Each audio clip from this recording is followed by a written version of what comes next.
Good morning. We'll call a meeting to order. We respectfully acknowledge that the Township of Algonquin Highlands is located on Treaty 20 Mishi-Saugig territory and in the traditional territory of the Mishi-Saugig and Chippewa Nations, collectively known as the Williams Treaties First Nations.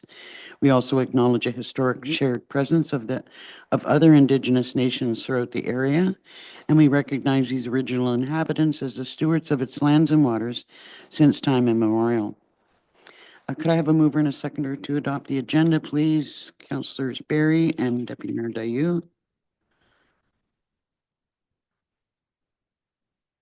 Moved by Councillor Barry, seconded by Deputy Mayor Dayu. Be it resolved that November 7th, 2024 regular meeting agenda be approved as circulated. All in favor? That's carried. Is there any disclosure, pecuniary interest, or general nature thereof? Deputy Mayor Dayu.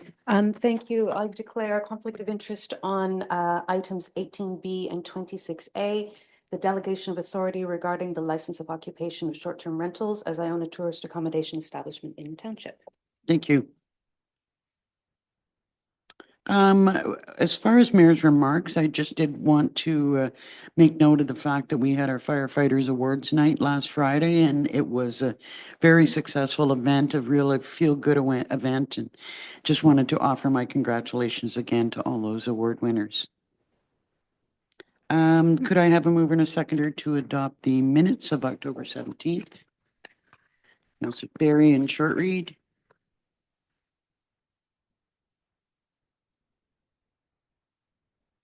Moved by Councillor Barry, seconded by Councillor Shortreed. Be it resolved the October 17th, 2024 regular council meeting minutes be approved as circulated. All in favor? That's carried. I will now move into a public meeting to address building permit fees increase. Do we have that resolution to? Can I have a mover and a seconder to go into a public meeting? Councillors Barry and Shortreed. Moved by Councillor Barry, seconded by Councillor Shortreed. Be it resolved council adjourns its regular adjourns its regular meeting at 9:02 a.m. in order to proceed into a public meeting for the purpose of proposed building permit fee increases in accordance with the Building Code Act 1992. All in favor? That's carried.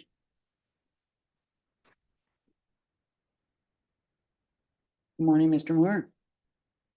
Good morning, Mayor and Council. Yeah, the purpose of the meeting this morning is the mandatory requirement for the township to make the public aware of any changes to the building fees. And as it appears that I've been running in a little bit of a deficit for a few years, so we have we require the fees to be brought up accordingly. As we're not able to make money, but we are not permitted to be a burden to the tax base either. There's a little bit of a balance, and we've been running at a little bit of a deficit, and this should help. But our reserves have been keeping us in the black for the whole time involved. We do need to increase a little bit, and in doing so, what we've looked at is the surrounding communities. We're going to bring ourselves right in line with the other municipalities in this fee increase. Yeah, and this year, I know it says in the report they were running at about a 40% deficit right now. I had an opportunity to run the October numbers yesterday, and it appears that we're going to recover a little bit from that forecast. We're probably going to end up between 30 and 20% by the end of the year, so it won't be as bad as forecasted.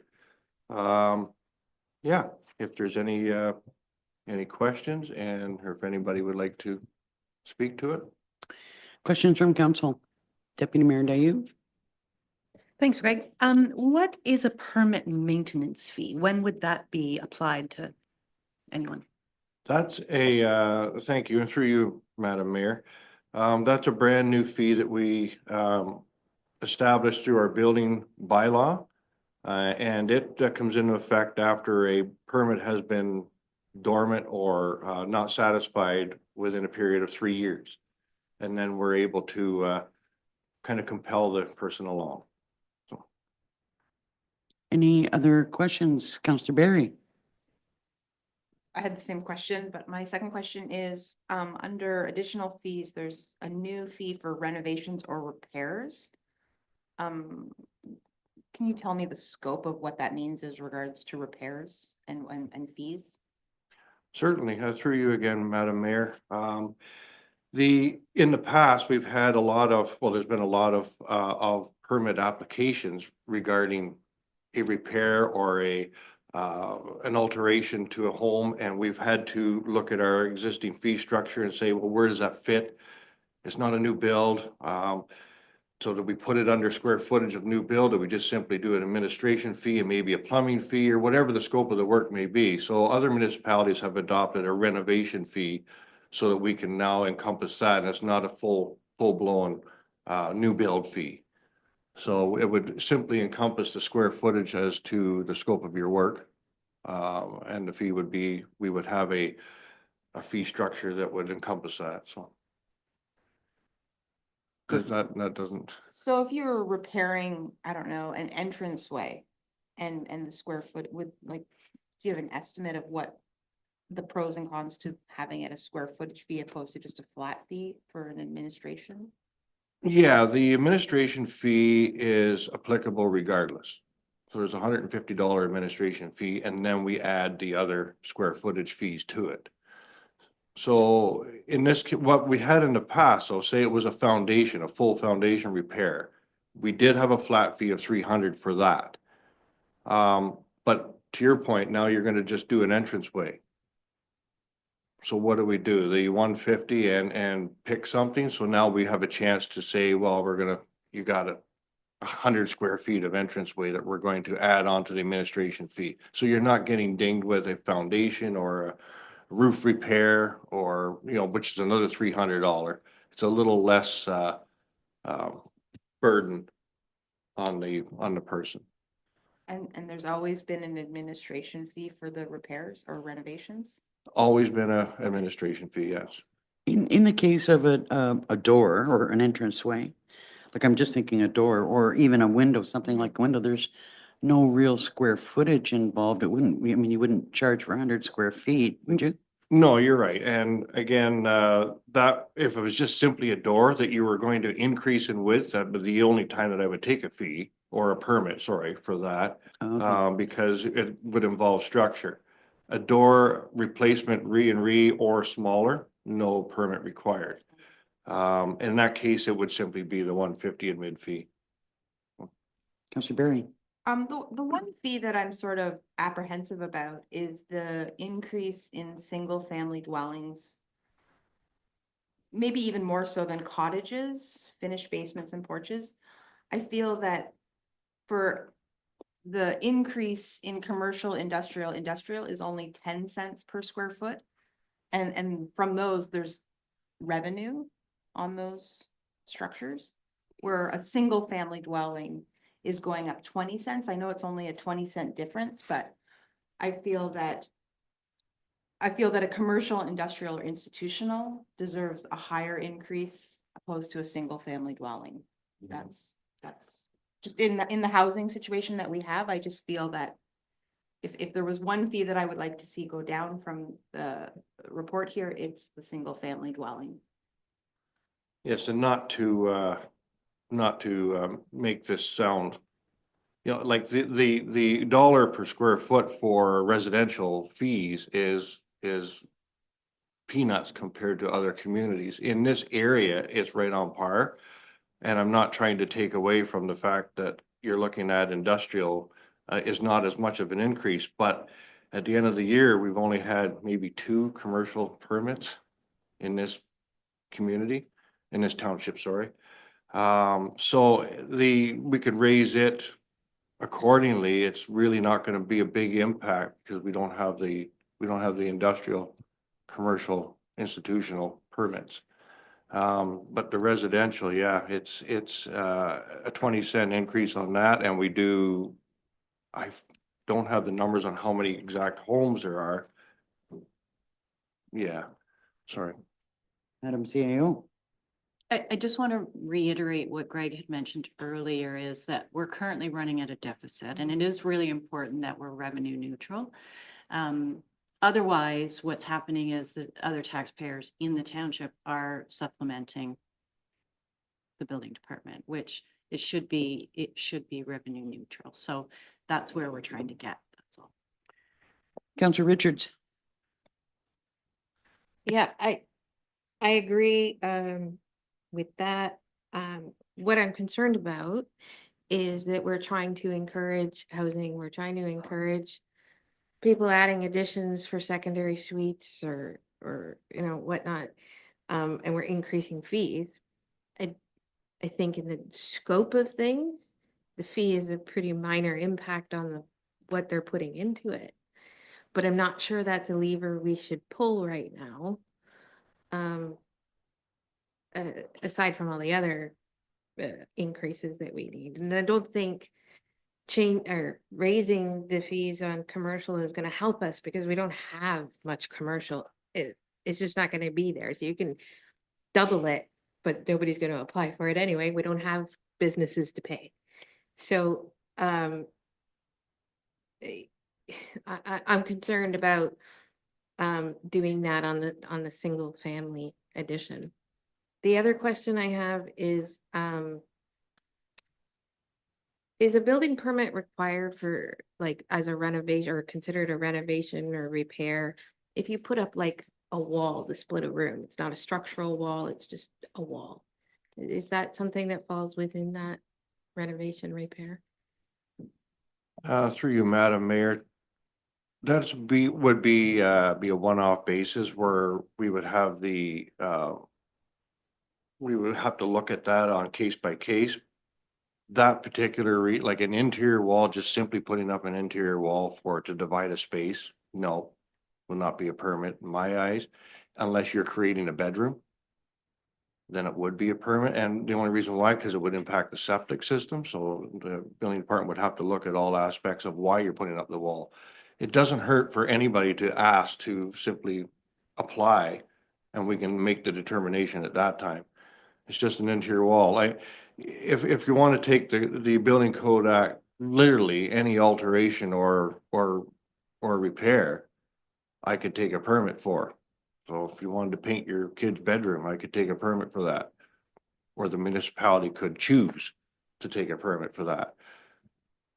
There's a kind of a given within the building community that things like new roofing, new siding, windows, same size or smaller, we don't take permits for. It's just, we don't want to burden the system up or the person that is doing the work.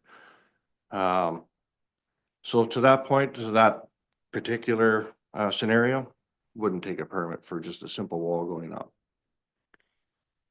On Counselor Barry's point, I tend to agree with I know that we're supposed to be revenue neutral and that we have more residential development than we do industrial and commercial. However, the fact that industrial and commercial are revenue generating and residential is not, I agree that industrial commercial should be higher than residential, but I'm not suggesting that we reduce residential, but that we increase industrial and commercial. I mean, to me, it's a matter of optics that anything that's revenue generating should be, paying a little bit more. It's not a huge amount of money, and that's just my take. Yeah. Counselor Barry? In regards to you saying that you wouldn't take a fee for siding or a roof, so for renovations or repairs now there would be? Through you, Madam Mayor, the renovation and repairs that I would be referring to would be interior for most part, or the replacement of a window to a bigger size. Say where it involves insulation, which is a mandatory inspection. Anything that's a mandatory inspection that you're going to alter or change, I would take a permit for. And that includes exterior and interior. Other comments or questions? Deputy Mayor Dayu? Switching subjects for a moment, would you kindly remind us why there is a particular jump in permit fee for anything with regards to septic? Like what, it kind of jumps from 150 for a demolition permit all the way up to, 875 for an on-site sewage system class 4. What is the industry rationale for such a leap in Through you, Madam Mayor, the septic permit fee structure was adopted from our predecessors. So, we adopted it as well as the responsibility to do septic permits. And it's never changed. We've maintained that since 2014. We have broke it out a little bit, with the addition of a class 2 and 3 where we've, decreased it because, current or prior, the 875 applied to all permit classes of sewage. So if you put in a gray water pit, it was gonna cost you $875. So for that case, we do have the odd situation where there is a, septic tank that goes bad, not the bed. So we decided a few years back to make that a lesser fee than 875, just to not be a burden. We have, and that's one of the increases in this, whereas we added the bed only to that, so sometimes the bed goes sour and the tank's still good. And we increased that to 450 so that, well, the person couldn't do one year, one the next and save $75. Basically is how that worked out. Yeah, so that's the gist of it, is that we adopted our predecessor's fee structure. Other questions, Counselor Berry? Would you say just, I don't know if you can answer this, but would you say there's more fees coming in from new builds or from renovations and repairs? Like, I'm just wondering if we're having a new fee and we're also increasing the building fees. I just wonder how that comes out in financial. Yeah, through you, Madam Mayor, no, there's not an increase in renovations. They're still relatively low. Additions and new builds are prevalent. So based on the comments that you've heard, would you consider making an adjustment to increasing the industrial commercial slightly higher than the residential? I most definitely will. Council in concurrence with that? That's a 3 nods, one shake. Madam CAO? What is council looking to increase it to? I mean, I don't know. I just would thinking slightly higher than the residential, you know. So, if I may, Greg, so Greg's proposing $1 per square foot. Are we looking, it's currently 90, so are we looking at $1.10? I guess we need to know that. Yeah, I mean, that sounds reasonable. To me, it's an optic that it should be slightly higher, not lower, you know, than residential, and that would work for me if it works for the rest of council. Councilor Richards. I think the reality is we're doing something optically with no actual purpose because we don't have businesses building and popping up all over the community. They're struggling. I accept your point. It doesn't change my thinking on it. Councilor Berry. I sort of feel the impact is on the home builder. I would rather, and maybe I'm the only one, see the single family go in line with 10 cents down versus 20 cents up, where we're not even going to collect that from the commercial, industrial. Given the fact that we are adding a new fee on renovations and repairs. I'm still thinking that we're running at a deficit and the goal is that, you know, we want to, you know, slightly increase our fees rather than reducing them. And to me, you know, the suggestion that we add a slight amount to industrial commercial addresses your concern about there being, you know, one being a revenue generating property and one not.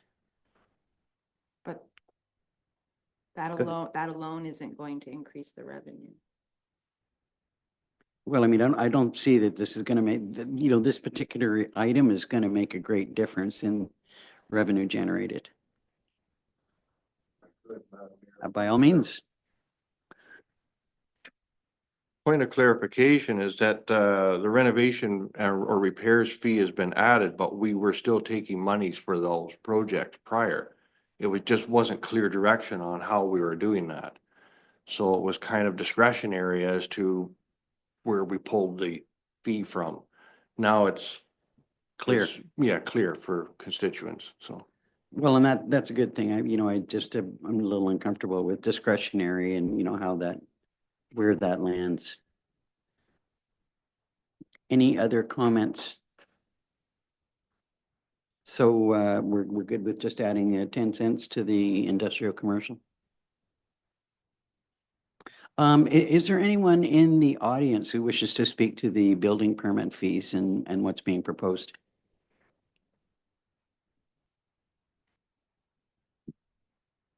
It's a legislated requirement that I ask. I know that you're here for something else. Okay, could I have a mover and a seconder then to approve what's been presented and amended? Madam Clerk. Just for clarification, we'll close the public meeting and then the motion will be tabled to accept Greg's report with council's recommendation. Okay, could I have a motion to close the public meeting? Councilors Richards and Barry.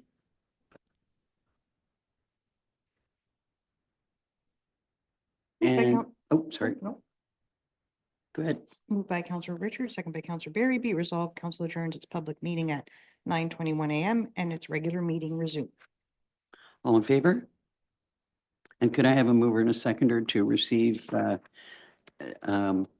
Moore's report and council's recommendation for amendment?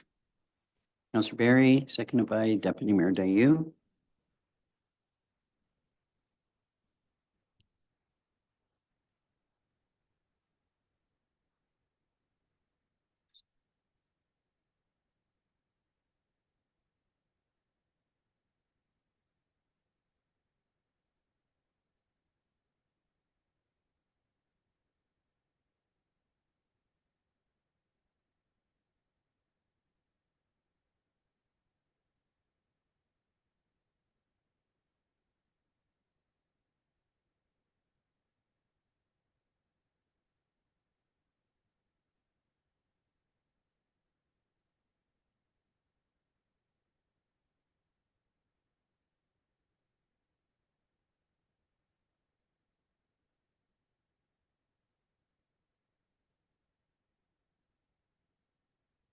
By Councilor Barry, second by Deputy Mayor Dayu. Be it resolved, council receives report BLDG 1824 regarding proposed changes to the building permits fees presented at the public meeting in accordance with Building Code Act 1992, SO 1992, and that council directs the commercial and industrial institutional fee be increased by an additional 10 cents per square foot.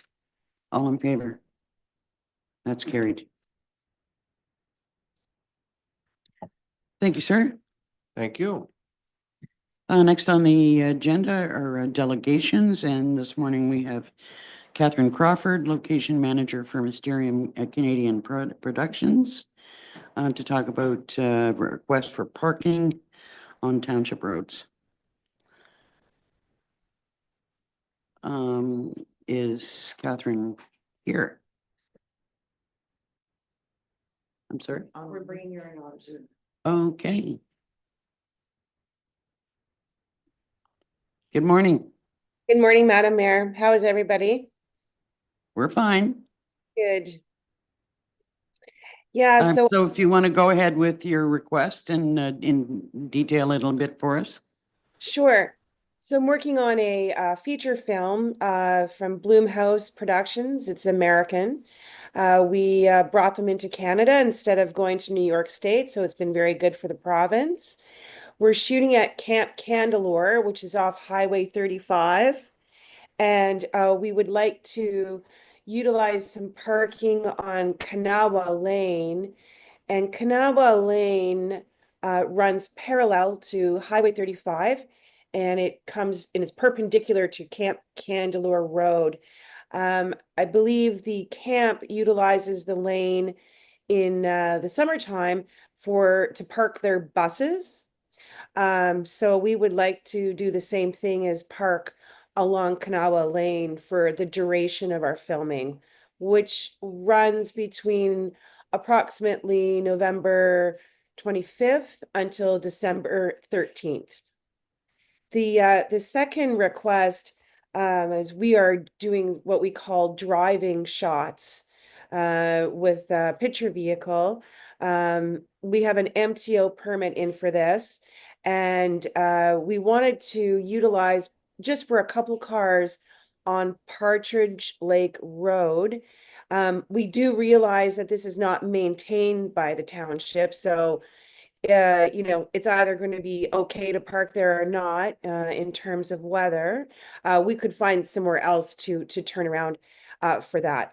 I guess the third and last thing would be, pardon me, we are also doing a scene on Kanawha Lane, filming a scene, and it involves a picture vehicle, which that's what we call them, and we're creating a blizzard that it's in because they're trying to turn into the camp. And so we would also be filming on Kanawha Lane as well. And I guess the last thing is, sorry, I forgot about that. We were hoping to park some vehicles in the Raven Lake parking lot where the boat launch is. I have spoken to the Cottage Association, and they want us to keep it clear down by the lake. We could park against the highway. And then there's also a second spot across from the Frost Center, and we were hoping to park a few cars in there as well. We had hoped to utilize the Frost Center for parking our crew vehicles, but I understand that there's quite a bit of stuff going on with that, so we didn't have any luck with that. And that's kind of it for us so far. Thank you. I must say it's a rather complicated request. You sound like you have an awful lot of vehicles to support. My first question, and it's not one maybe that you can answer, is why the camp uses our road as opposed to parking that they apparently have on their own property. And why you wouldn't be able to use parking that's on their own property. That's just one question. In particular, with respect to Raven Lake Landing, that property does not belong to this township. It belongs to the township of Lake Bays, although we plow it. So we would have concerns generally in all areas about plowing.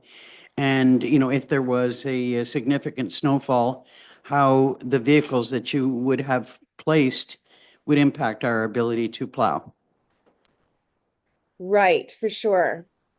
So I didn't realize that Raven Lake was not I've had some difficulty figuring out who owns what. So that would have to go to Lake of Bays. I was told that you do clear the snow. So we're talking about two types of vehicles. The first one is our crew cars, just coming to work cars, and they would only park when we're filming during the day. They don't stay 24 hours. So that's one type of vehicle that we have. The second is when we're filming, we do have our bigger vehicles. When we're filming, we're hoping to film it on Kanawha Lane. We'll need our bigger vehicles down there, but other than that, it would just be crew cars again, except for the day that we want to film in Kanawha Lane. We would have bigger vehicles then. We are parking as much as we can up at the camp. We've basically taking over every square inch of parking that's available. So this is just extra for the crew to be able to park. I don't want to sound like we're not supportive of film crews, in the county and in Algonquin Highlands, but there are some practical complications that we just need to make sure that are addressed. I'd look to members of council before I go to you, Councillor Barry. One concern that was raised was the fact that you're using artificial snow and what that is comprised of. Like, what is that? What's it made of? Yeah, I can get you the technical sheets for it, but it's a biodegradable, and I can get this all to you. I should have had it for you. It just biodegrades. And we also use snow blankets and things like that. So the snow blankets, we just have to pull up and cart away. And then I'll get the technical details for it's like a snow foam, and we use it everywhere. So it's biodegradable. It's not a toxic mess. So, but I will get that MSDS sheet for you. Okay. Over to you, Counselor Berry. That was my question. As well as vehicles that are excess, and you're saying most of the main vehicles are at the actual camp. And the vehicles that would be parked on the road, would those be larger than what would be vehicles here in our parking lot, like trucks, cars, vans, or would they be larger things like trailers and Winnebagos, lavatory? Right. So all the days except for the one day that we want to film at the bottom of Candelore Road and Kanawha Lane, like that's where it is, it will be cars. So it's just people coming to work with their cars, except for the day that we want to film there, we'll have to bring down our generator and a few other vehicles in order to facilitate the filming. So on that day, yes, we would have larger vehicles, which usually 10 tons, 5 tons, and Hinos would be on there. We also have lighting cranes that will be dropped off to provide lighting as well. So it's just that the one scene there is when we have large vehicles. On other days, it's just people driving to work. Other questions or comments? Deputy Mayor Dayu? Oh, I'm sorry. Well, if you don't mind, we'll go to Angie. I just want to clarify that Raven Lake Landing is Crown land. So it wouldn't be Lake of Bays that you would be asking for permission. It would be MNRF. Okay, yes, we've been speaking with the M&R in regards to another property, so I kind of thought it was M&R. I deal with them quite a bit up north. So we are speaking to the M&R right now about another property. Okay, thank you. And just because of the cottagers, we wanted to reach out to the Cottage Association, just make sure that, you know, I don't know how many people at that time of year, but you can never assume are going to their cottages. So they have asked us to stay along the highway area and not down by the water. Deputy Mayor Dayu, then Councillor Richards. I'm just trying to get a sense of the average workday on site. Would these cars on Canal Lane be arriving at 5 in the morning and leaving at 10 p.m. or would they be coming and going all day long, or would it just be for little chunks of the day? What would it feel like if I were someone who was living on that lane on the days that they're present? Right. So it depends on the day because our days can shift. So they would come in, say, if we're doing splits, they'll come in at 11 in the morning and they leave at 11 at night. If we're starting shooting at 8 a.m., then they come in at 6 in the morning and they leave around 8 p.m. So it depends on our work time. This show is majority is at night. So I imagine coming around 11 a.m. and leaving at 1 a.m. We work very long hours. So there's nobody living on Kanawha Lane. At the end of the lane, there's a cottage lane that goes down to cottages, but we're not going to be near them. We're going to be up by Camp Candelore Road. So there's actually no residences on Kanawha Lane until you get to the very end. I don't know. I provided some maps. And then we have to obviously make sure that that is, you know, kept clear in case someone's going to their cottage, but it's quite a wide lane. It's very wide. So so in terms of, you know, they don't come and go, they come to work and the cars sit there and then they go to the hotel at night. That's basically how it works. And I know that the township does plow that road.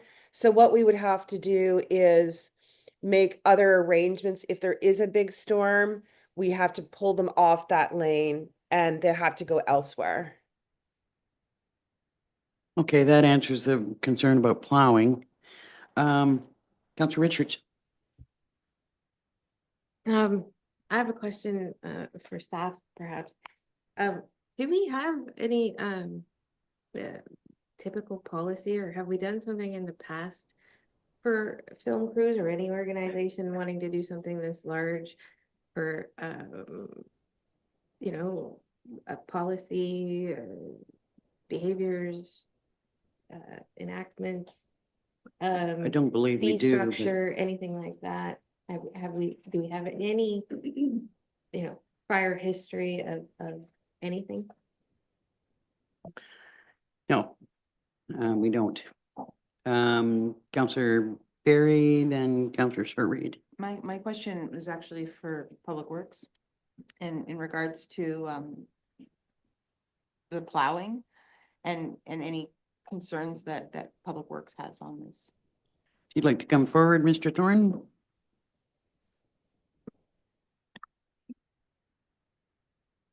Morning, Mayor and Council. Good morning.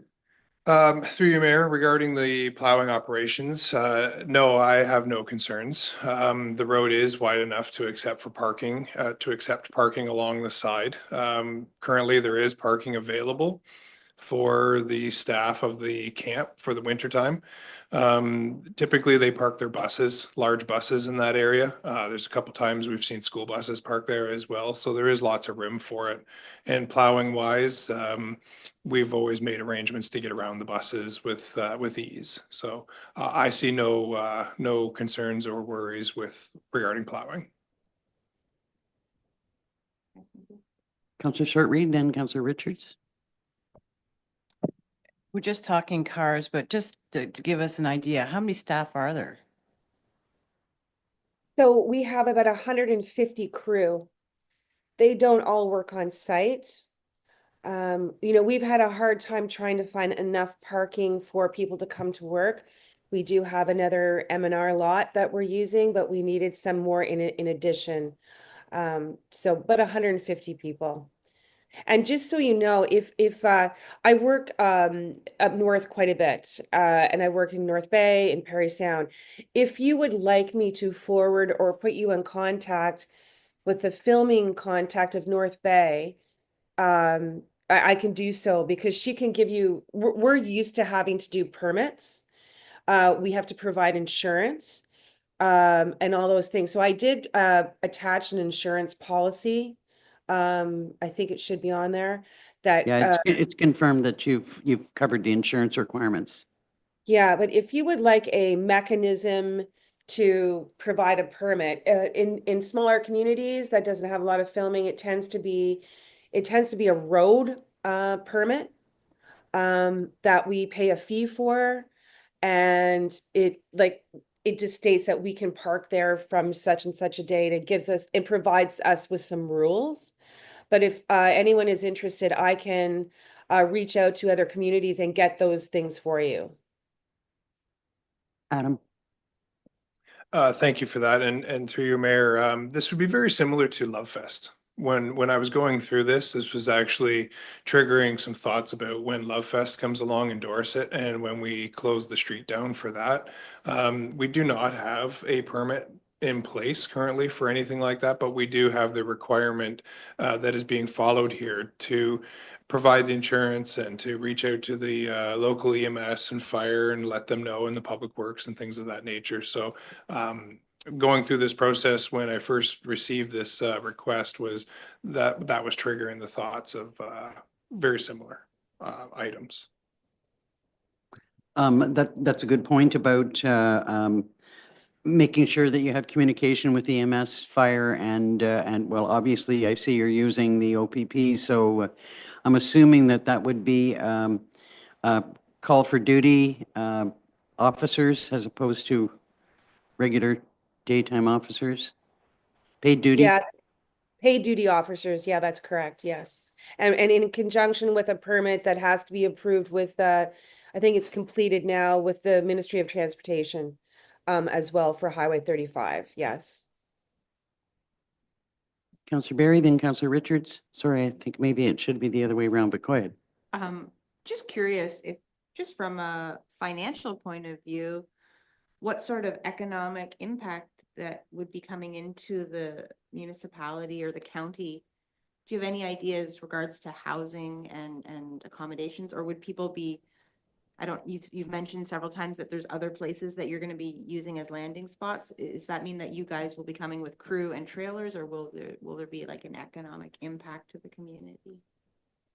Yeah, so we certainly, it'll be the majority of us for economic impact is always the accommodation and restaurants and food, that kind of thing. So I know I think I'm staying on Halls Lake. So the crew are all being housed as close as possible to the location. But then some have to be in Huntsville just because there's not enough accommodation at this time of year to, because a lot of places are not winterized. So we're definitely filling whatever we can. I think there's Sandy Lane, Red Umbrella. I forget where I'm staying, Camp Shalom or Shalom by the Lake. There's a few other places, and then Airbnbs and stuff like that. And then I imagine Robinson's in Dorset will be very busy, as well as the restaurants. I think it's called, we've been there a lot, the Mill Pond and the Red Pepper. So those places will be getting a ton of business from us. Yeah. Counselor Richards. In thinking of something like Love Fest as a private event or anything where we're shutting down a street or you know, and especially for an extended period of time, what would we do if anything happened? So you know, if Love Fest didn't clean up after itself and there was litter all over the place, or they left garbage there, or somehow equipment, etc., damaged the road, and we had to make repairs, like what tools do we have to deal with any negative impacts like that? Through you, Mayor. So in the past history of what we've allowed to have take place on Harvey Avenue is we've never had an issue up there, but we've always looked at addressing, making sure when we worked with the organizers that it was cleaned up. So our staff would go up and drop off the barricades and then put them in place the day of and take them out the day of. So just through the inspection of driving through, if anything was seen, they were to be instructed to go to the organizer and say, hey, there's still garbage on the street. Can you please pick that up? Now, that was what the instruction to the staff was, but none of that has ever happened because it's always been cleaned up. So I would have to say in the same process of this, we would be speaking here and they would have some kind of, I can only assume you have some kind of a safety plan in place for in the event of a motor vehicle collision or a health issue or anything like that. You must have some kind of safety plan. So I would say that maybe we could look at or have them supply. Catherine send us a, your safety plan.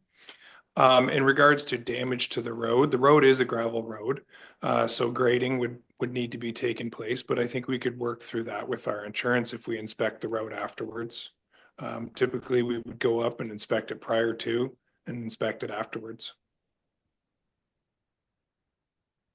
Go ahead.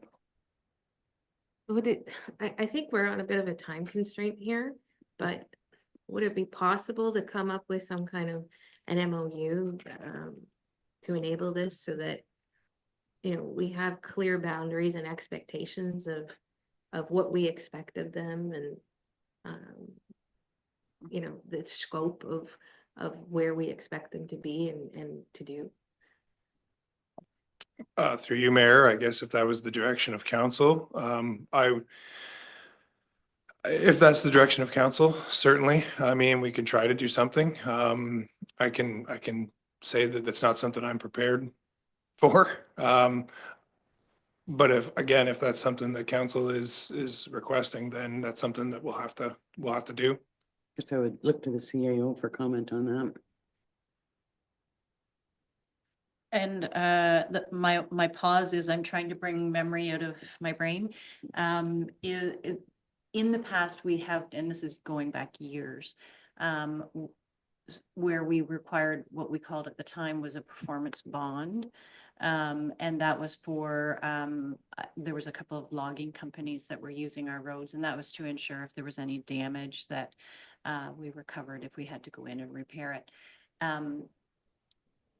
You know, we could look to something similar like that. Again, it's not something that we've done before, so we would have to do it. We'd have to do some research on what it would look like, and then we would have to run it by our lawyer. Go ahead.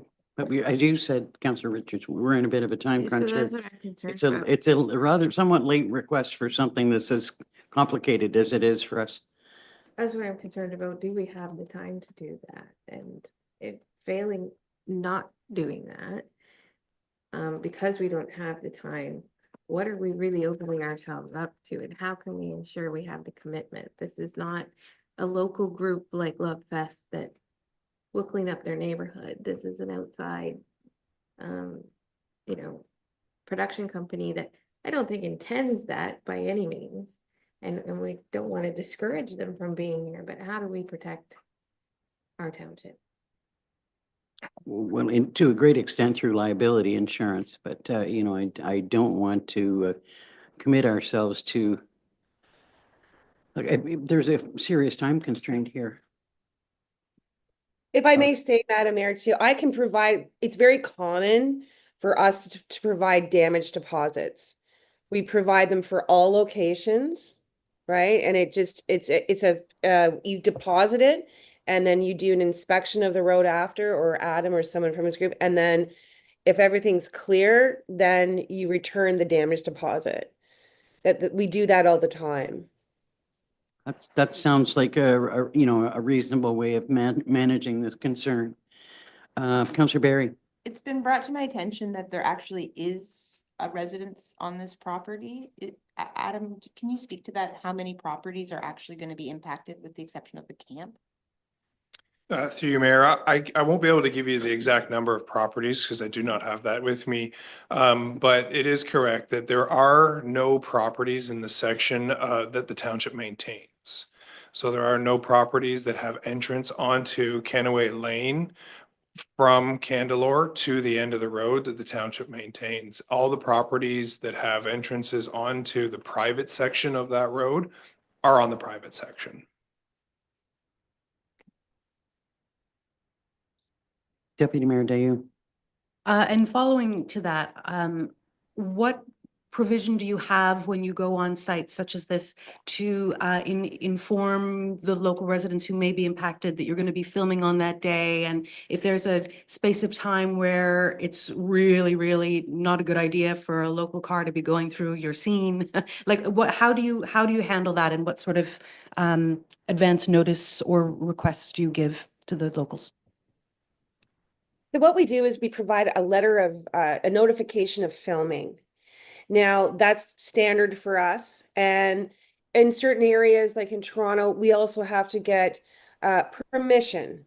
So in this case, because at the end it is that private cottage lane that goes down, I would try to get a hold of the cottage association. I imagine they might have one, and make sure that they must have like a mailing list or something, that somebody that can provide that. I mean, this time of year, it's not as busy, but that's how we do it. We give a letter of notification. We send it to you guys as well.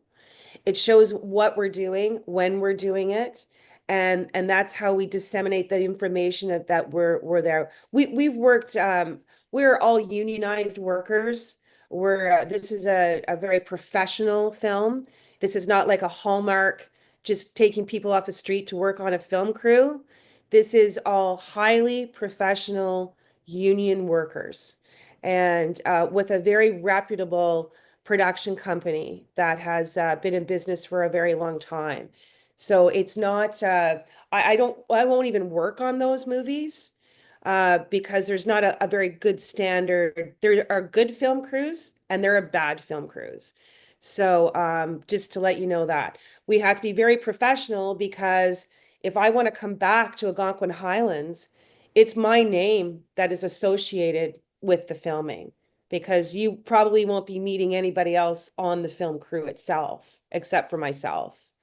So we provide damage deposits, the insurance, and a permit fee is not unusual as well. A road occupancy fee is not unusual either for us to have to pay. We don't have a permit fee associated with the use of our roads, but a damage deposit, I think, is something that that would go a long way to reducing concerns.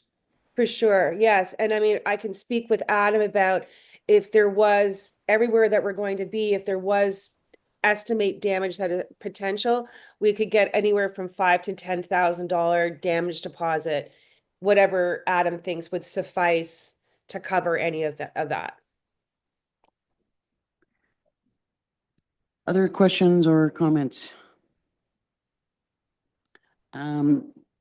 So is council prepared to authorize approval for this to move forward? Based on a damage deposit, the fact that they have liability insurance that, okay, could I have a mover and a seconder then? You wish to comment? Okay, go ahead.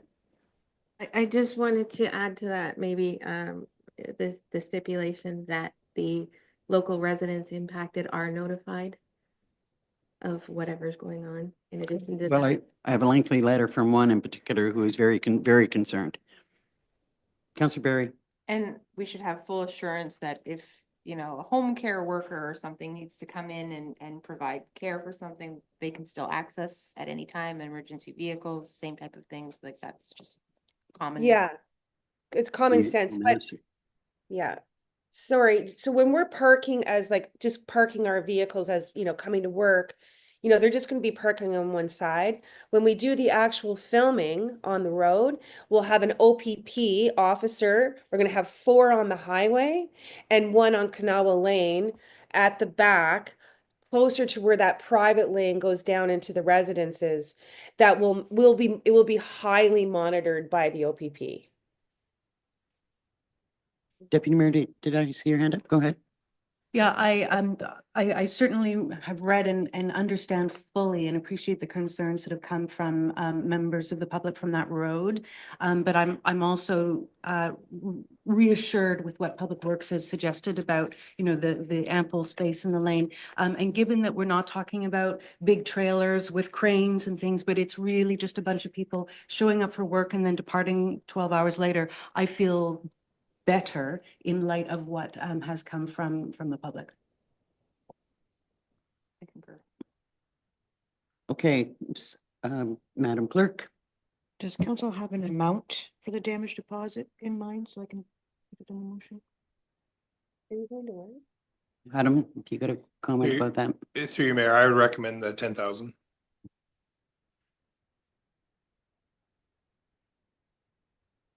So could I have a mover and a seconder to move forward? Councillor Barry, Councillor Richards.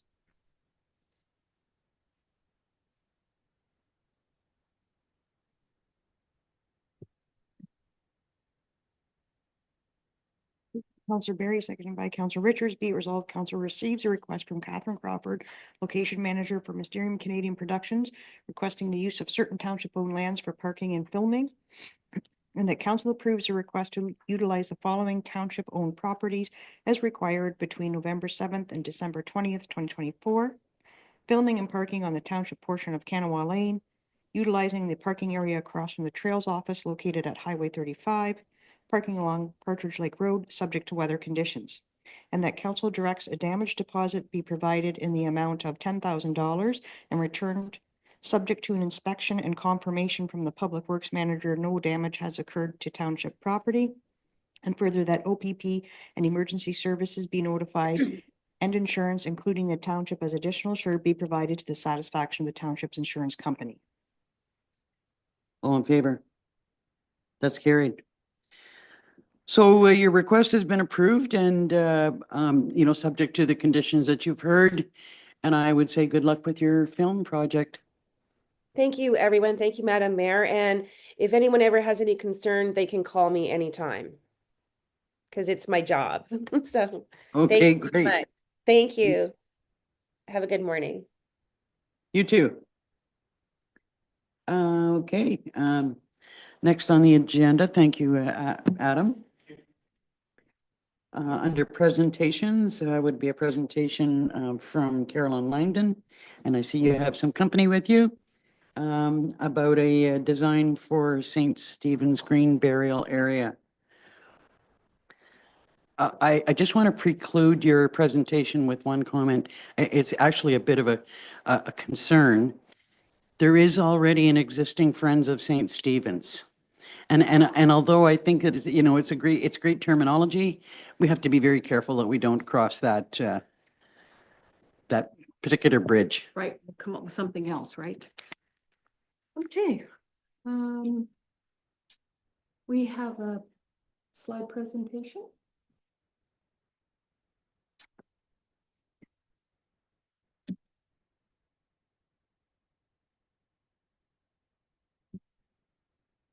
We're having someone else join us online? Is that what? No, Oh, it's okay, a, it's sorry. a visual slide presentation. Oh, okay, sorry. I couldn't hear you. Picture speaks a million words, They do. something like that.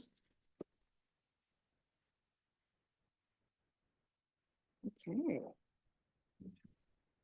And do I have to do anything with this? I think it's ready to go. I beg your pardon? Okay, I'll tell you next slide. All right, and I'll speak into this microphone. Okay, great. Yeah, so my two colleagues are here from the Haliburton County Master Gardeners. Yes, and it's a bit of a show of support that the Haliburton County Master Gardeners, they're interested in this project for what it'll do for the county, for Algonquin Highlands. But this first slide, which is, okay, you can see it behind me. I took this photo in November. You can see the new gazebo for those of you maybe who haven't visited in person yet.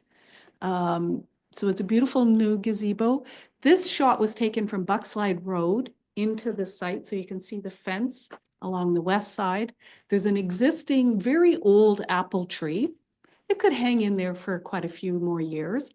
And that is the only tree on the entire green burial section. There was a couple of other trees in the other section of the cemetery, but there's very few trees in the cemetery. Next slide, please. And this slide just gives you some background information about the Haliburton County Master Gardeners, who we are and what our specialties are. Next slide. I'm just going to read a small section of this. I'm assuming most of you got it ahead of time, so you had a chance to look at it. But just for the viewers, green or natural burial landscaping calls for reduced mowing and increased woodland cover to create a more complex range of habitats, to sequester carbon, to provide better air quality, and to provide a place of shade and respite from exposure to the elements, among other objectives. This is also a new opportunity for municipalities looking to green their assets and reduce their carbon footprint. Next slide. I looked into the history of the landscaping behind green burial cemeteries, and there's a lot of literature in the UK, and the earliest green cemeteries in the 90s adopted a simple concept of planting a tree on a grave. More practical approaches to naturalizing followed, and today include burial within wildflower meadows, woodlands, and everything in between. So something more natural. You could imagine if there was a tree on every grave site, that it would be, like a row of trees and not very natural looking. Next slide, please. So on this is a diagram, and there'll be two more, and it's only a partial diagram. It doesn't show the whole green burial section. We would have need graph paper, like about larger graph paper. But what we've done to try and conceptualize this, we've set it out into 3 distinct sections. So if I had a pointer, I would point to the gazebo section. which is that little U-shaped piece along the front, Buckslide Road. It's approximately 16 to 32 feet wide because the laneway curves in, and this section will be kind of permanent. There will be no burial graves in this section. Then the next section, we've called it the 15-foot setback, and it goes along the northern fence line between the neighbor, where there's a field, there's a fence line with some trees. And so that 15-foot section, I guess it's bylaws that no graves are allowed in that section. So that section can be worked with in terms of landscape. And then the third section is the green burial plots proper. And that is the largest section at about 6,000 square feet. 156 grave plots are designed for that area. And so the whole green burial section of St. Stephen's is a total square feet of a little over 11,000 square feet. Now we are proposing that this project be taken on in phases and sections over several years. And I'll just point out the proposed gathering space in front of the gazebo. So the erection of the gazebo disturbed the soil, and we're suggesting some grading by hand, a layer of granite screenings tamped and topped with 2 inches of pea gravel for the floor of the gazebo, in front of the gazebo, and for 3 feet around the perimeter of the gazebo. And this solution will give ease of maintenance and access to all sides of the gazebo. Pea gravel is economical and long-lasting and is a practical surface for those with mobility issues. Some of the constraints that we'll briefly refer to as we go along are poor soil, existing vegetation, water, execution and ongoing maintenance, budget, staff, and volunteer capacity. We assess the soil, and it is very, very poor. It is sand and gravel with little organic matter. I think we can assume that it hasn't been top dressed or any type of fertilizer used, chemical or organic, in the entire history of the cemetery. Next slide. So here is the design drawing, which is it's an overlay on the base. And we are proposing to plant 150 small trees, shrubs, and herbaceous plants in the gazebo section, which we call the first section, the gazebo section, where you do see the colored plantings, in spring of 2025. The largest visual impact will be achieved by starting with this section. We are aware that this is the first green burial section in the entire county, and that many, including potential purchasers and other townships, will be watching. It also makes the most sense from a naturalization point of view. The green burial plot section, which is the largest section where the graves will be filled, may take decades to be filled and planted. So of course, we're not going to do anything there. We also recommend that the burials and naturalization take place from front to back for aesthetic, practical, and biological reasons. We are advocating a deliberate planting augmented by natural regeneration. Natural regeneration on its own would take decades, and I think some of us here don't have that kind of time to see results. Purchasers also want to see a positive vision, not their final resting place amongst overgrown grass and weeds. We are recommending topsoil and wood chips to rebuild and nourish the soil. First, the grass and weeds will be cut very short, planting holes in areas prepared with original soil amended with topsoil and bone meal. Next, a collar of reused cardboard to be placed around the trees and shrubs. Finally, a 2 to 3 inch layer of locally sourced wood chips to be placed on top. The existing vegetation is not native and is competition for moisture and nutrients to any desired plantings. Weeds and grass can also delay natural regeneration by years and inhibit desirable species, favoring more aggressive trees like the poplar. We purposely selected dominant, long-living species of trees like pine, spruce, cedar, and mountain ash to augment the fast-growing pioneer species like poplars and wild cherry that populate the fence line. In the end, this will achieve a richer habitat. It will also be easier to manage. Purchasers also value the stately oak over a humble poplar. We have drawn up a list of recommended plants, which we'll get to shortly. This plan proposes 3 areas for low-growing native flowering plants in the gazebo section. So we're only talking about that front section right now. These areas are outlined in red and will include 100 plants from approximately 8 different species. These flowering plants of the Southern Ontario prairie ecosystem require high levels of light. Think of these areas as transition spaces from meadow to woodland, from sun to shade over a number of years.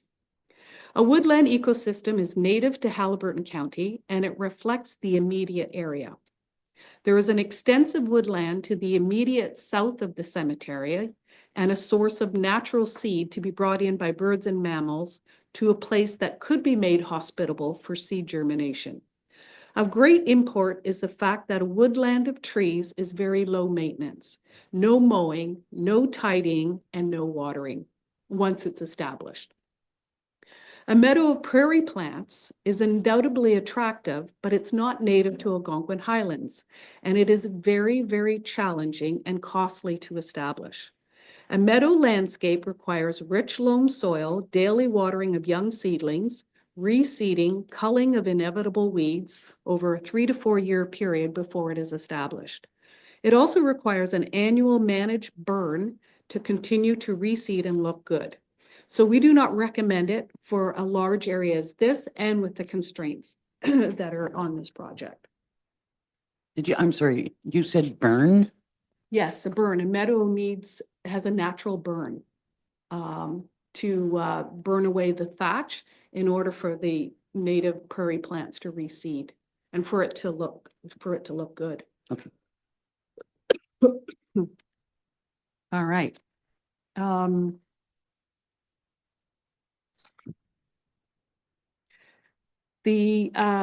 Just quickly, the 15-foot setback section along the fence line. This section would be phased in over 2 years. It's a very large section. It's the second largest section. It's 208 feet long. It's approximately 3,000 square feet. The approach here would be to augment the natural regeneration with intentional plantings.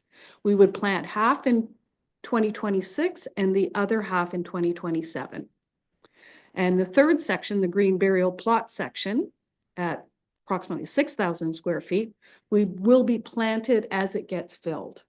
So the earth gets turned when there's a burial, and so that will need to be amended with topsoil and bone meal before planting.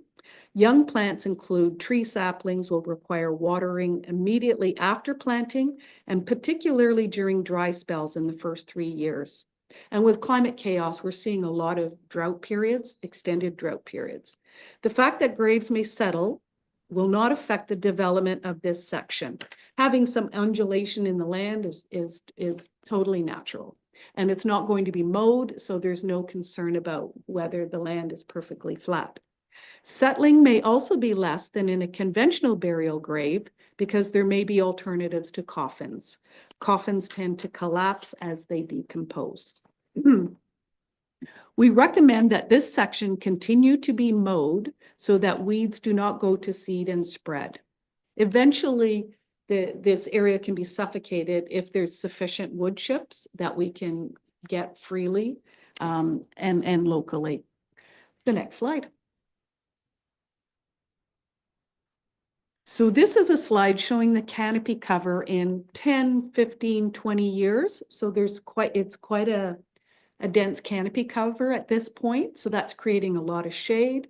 And then there'll be opportunities for the more ephemeral early spring flowering wildflowers that are truly indigenous to our area. But there is still going to be some sunny spots adjacent to the gathering spot by the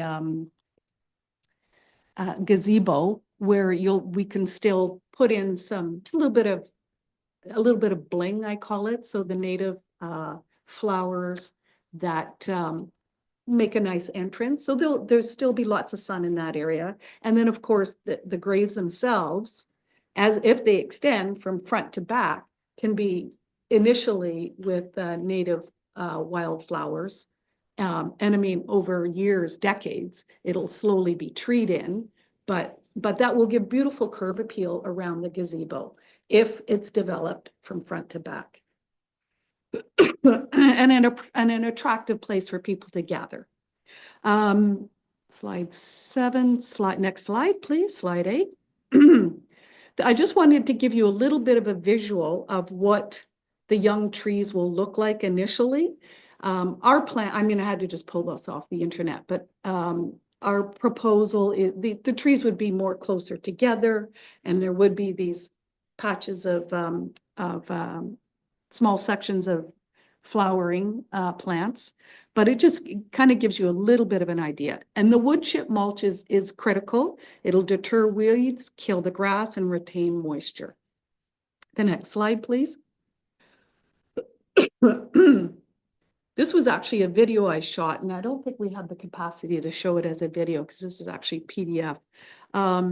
So I shot a video along the eastern and northern boundaries of the burial green section, and it was in November. And I was really pleased to note that there are quite a few red oak trees along the fence line. You can see these trees with the leaves on them. Those are the red oaks because, as you know, they hold their leaves for a long time. And there's also some good sized sugar maple, lots of poplar, some service berries, and some wild cherry. And with some encouragement, this vegetation will migrate into the 15-foot setback area. But until this section can be covered with wood chips and the competitive vegetation eliminated, we recommend that this area also continue to be mowed. Next slide, please. All right, this is the ta-da photo. So this is the proposed plant list. We recommend 19 trees for the gazebo section, drawn from 6 different species to augment the existing trees along the fence line. The 8 flowering herbaceous plants were chosen for their biological services, color, blooming time, disease resistance, and resilience. Next slide, please. What is this going to cost? We've broken it down into phases with expenditures in each year. The first few years will have the highest expenditure as the soil is restored and the plantings put in. Topsoil is not cheap, but it is absolutely essential for the success of this project. To keep topsoil costs down, we are recommending using it sparingly in planting holes and in the 3 small areas with flowers. To further reduce costs, we are proposing that wood chips, tons of them, be obtained free of charge locally. Ontario Hydro and local arborists could be approached. The Haliburton County Master Gardeners will donate their time to supervise the planting and give ongoing direction of the implementation of the design. And this is an expense that's worth thousands of dollars. We've got over 60 hours into the project so far, and so that's well over $2,500. We've been around since 2003 and expect to be here for a while yet. We foresee the actual planting, weeding, and care to be accomplished by volunteers. We've put in a labor expense line to hire labor to do the heavy lifting of moving topsoil and wood chips. Plants are expensive, but we are using our contacts to give you wholesale prices that include taxes, pickup and delivery to St. Stephen's. In discussion with the Haliburton Highlands Green Burial Society, a volunteer group could be formed to help with implementation and ongoing plant maintenance. Forward to the next slide.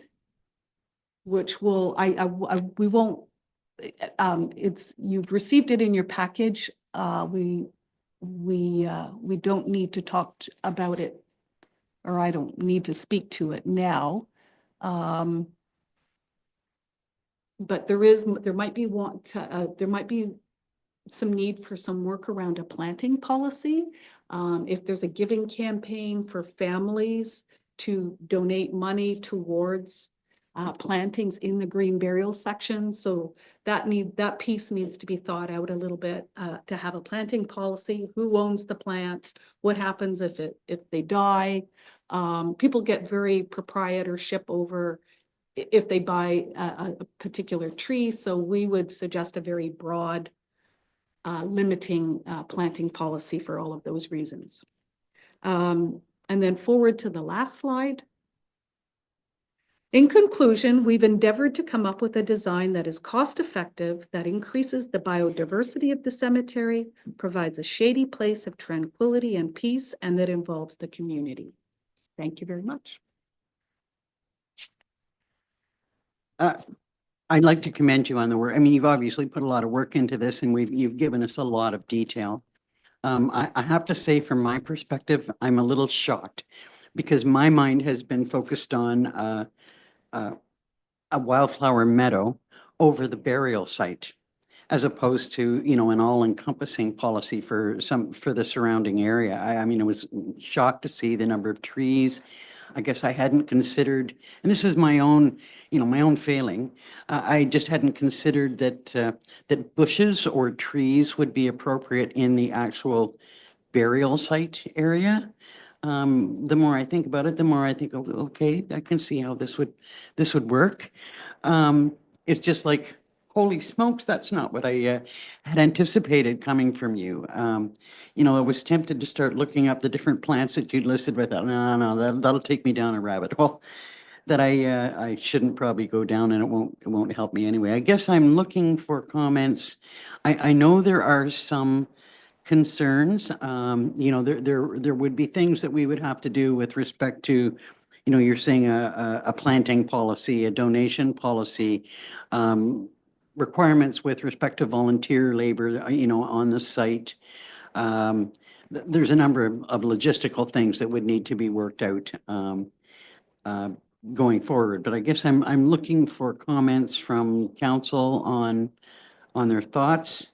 I know that there were some concerns about, large trees being planted, and that adds to, it could add to some maintenance costs if there's storms and breakages of the trees. How we would deal with the setback section that's adjacent to the neighbor, whether there's concerns associated with that. Another thing that we have in our long-term planning is the establishment of a columbarium. Thank you. And where that would be located, and it would be located in part of the setback section, or in sort of in between where the lane is and Buckslide Road, in that area somewhere, yet to be determined. So there would probably need to be some revisions, or but it's a work in progress. And over time can remain to be a work in progress. The only other thing that I would say, about the project overall, depending on what council's thoughts are and what we agree to, it does have to go to budget, so that, when we're doing our budget deliberations, that's just part of our standard practice. We're not talking about large amounts of money. And I really and truly appreciate every effort that you've made for cost saving, for, using volunteer labor, for, cost reduction in any way possible.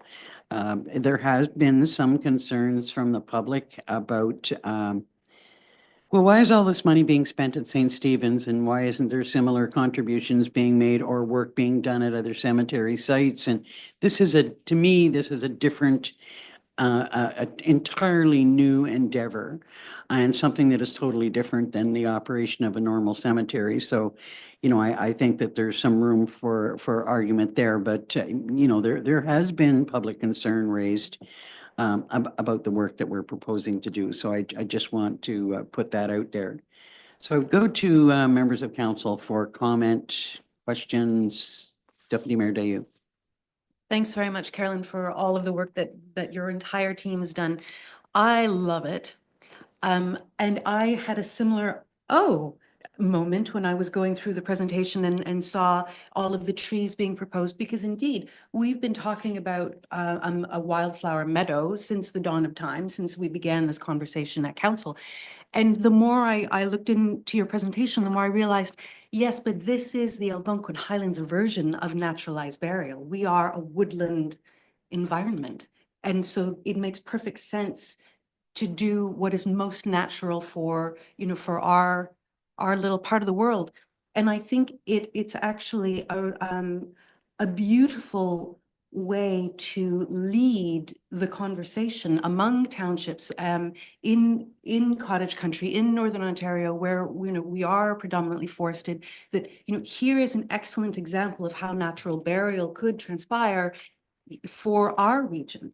And I really appreciate the fact that once it's established, the maintenance would go down to very, very low, given what you've specified regarding the general maintenance of wildflower meadows, especially the burn. I think that would be a concern, a controlled burn. So I really love what's being proposed. I think there are little details that we could converse on. For example, about the border, the 15-foot setback. I think at council have been talking about that as just leaving it as a walkway so that you could walk around. So but those are little details. On the whole, I do really value it.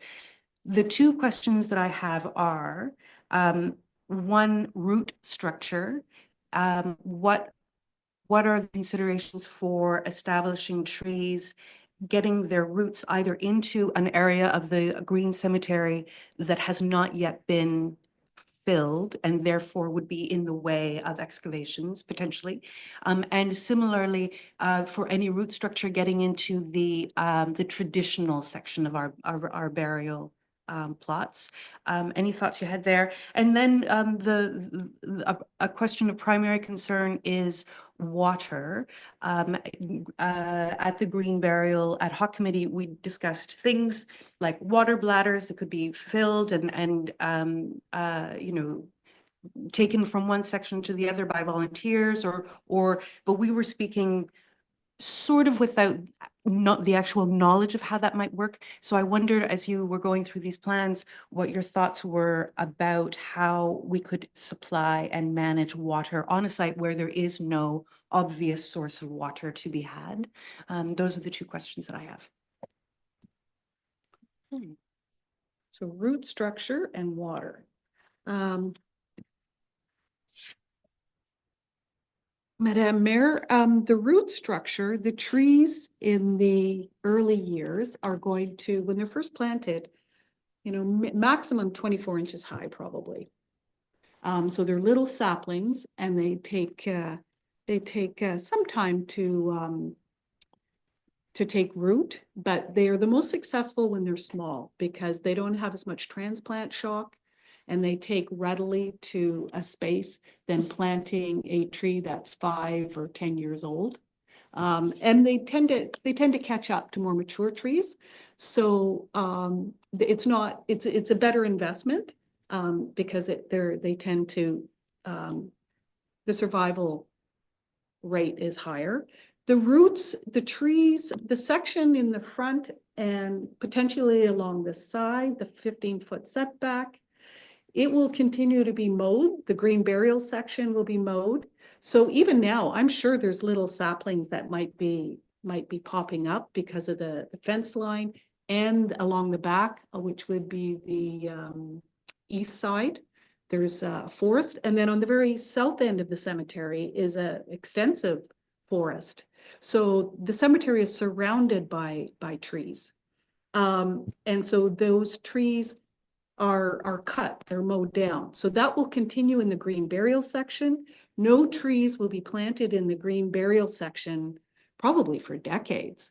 So as a plot, a row becomes filled, then it will be planted with the native wildflower plants.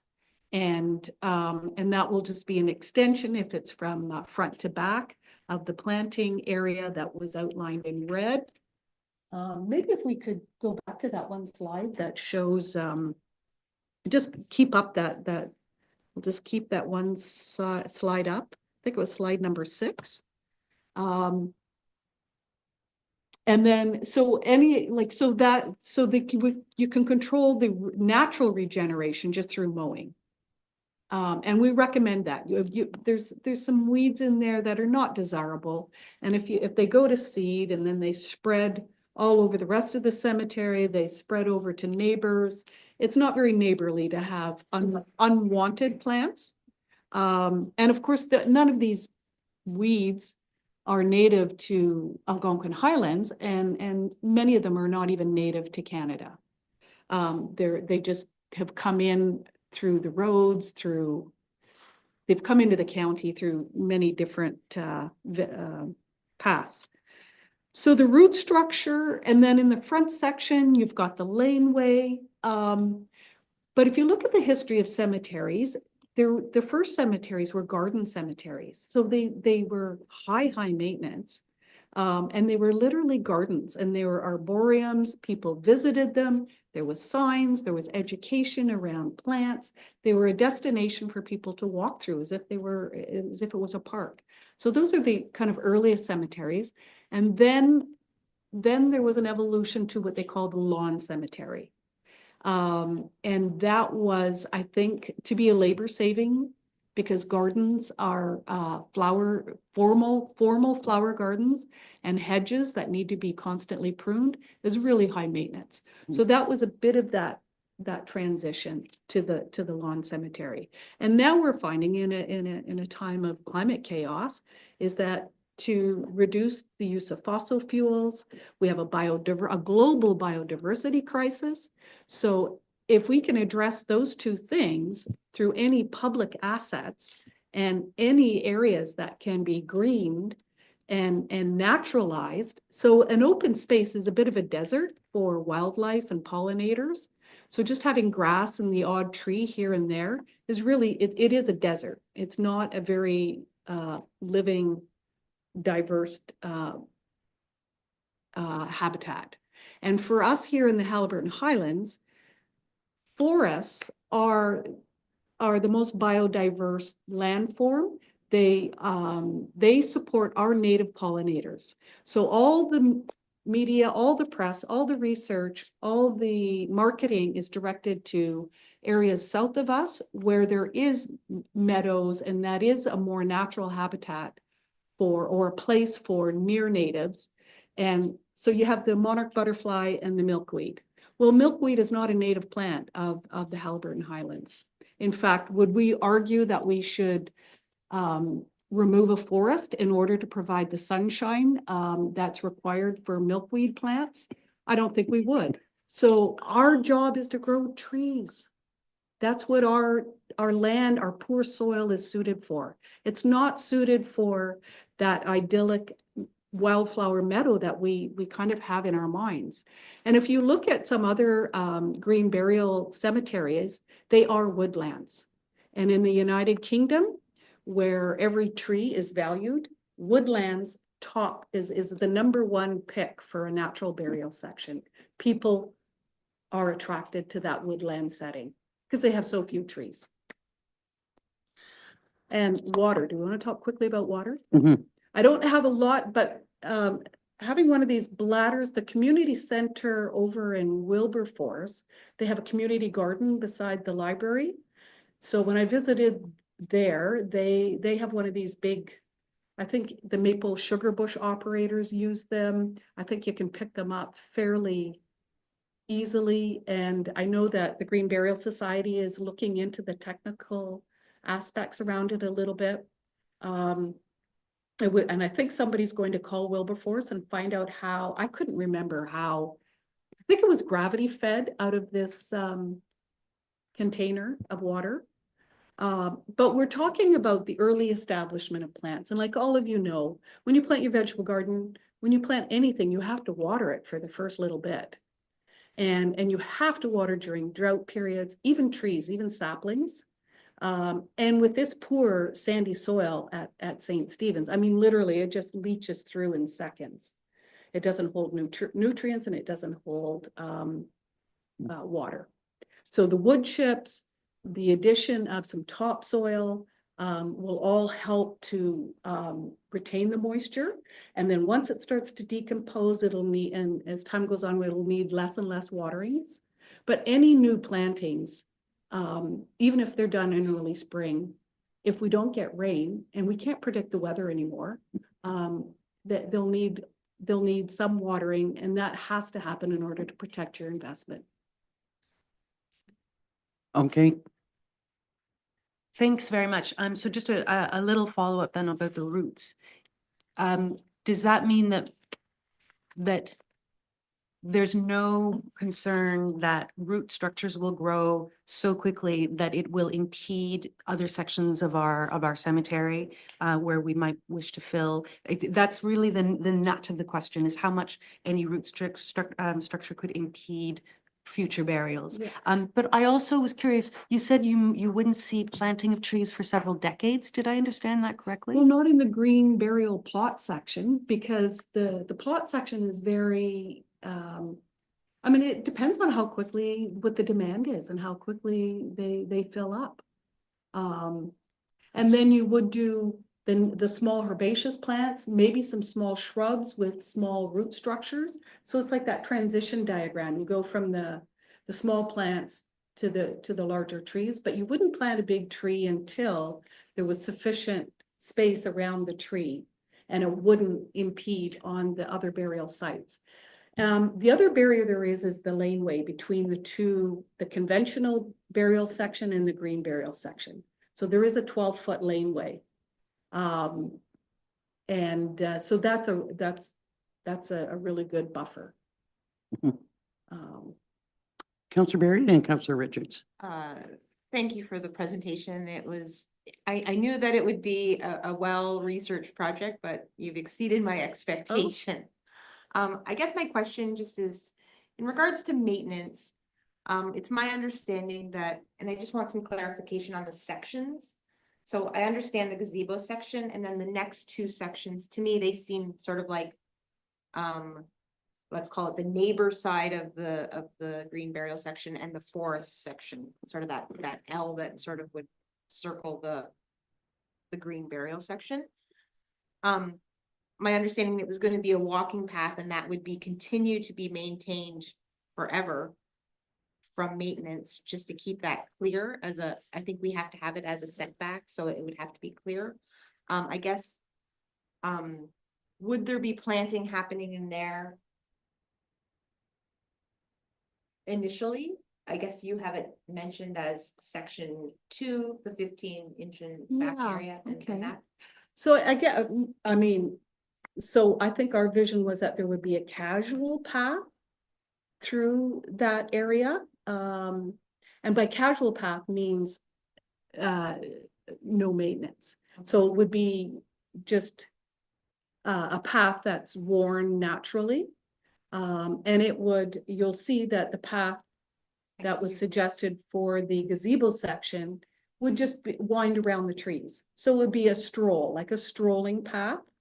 And so then the path along the 15-foot could be a little bit more serpentine rather than a straight path. And then you could get some regeneration coming in. And therefore would be a volunteer task if the regeneration was particularly robust. Then there would be the pruning out of small saplings before they got big to maintain a casual path that would require no maintenance except for maybe the odd windfall, moving a branch. And the other thing is, you don't want to tidy. You want to keep twigs and leaves. All the leaves will stay in place because they are your fertilizer for your plants. Everything's left in place to rot. Small branches and twigs twigs. Of course, if a big tree came down, which, I mean, we all have trees around our property and that's, I mean, there's more maintenance in mowing your lawn every week. And so the occasional tree that may come down, is, I mean, that's far into the future too, because these trees are quite small for decades to come. But many cemeteries have large trees. Mhm. Counselor Berry, then Counselor Richards. So as far as maintenance from the township's point of view, there would only be mowing happening in the green burial plots that are unfilled. And then once they got filled, that's when this, like, that green burial section would be section 4 and 5, I would, or you know what I mean? Yeah, we just call it the green burial burial section. plots section, so that's like section 3, yeah.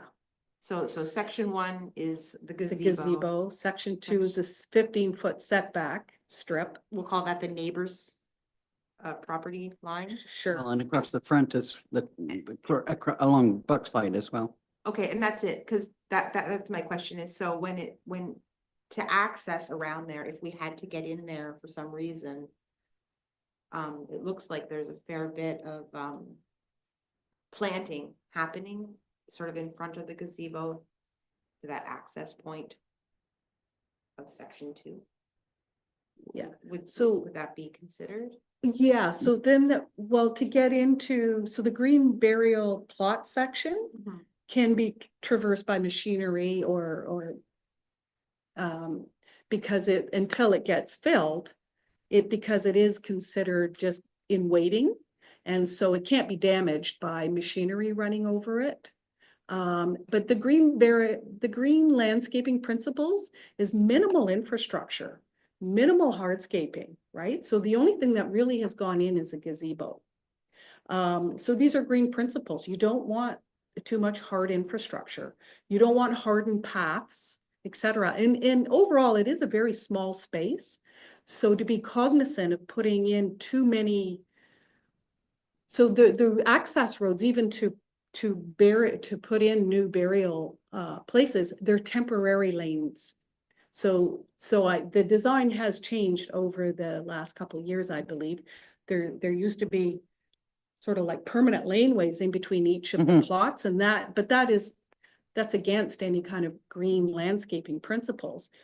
Less landscape, make those laneways temporary, and as little even aggregate, right? Gravel and so forth.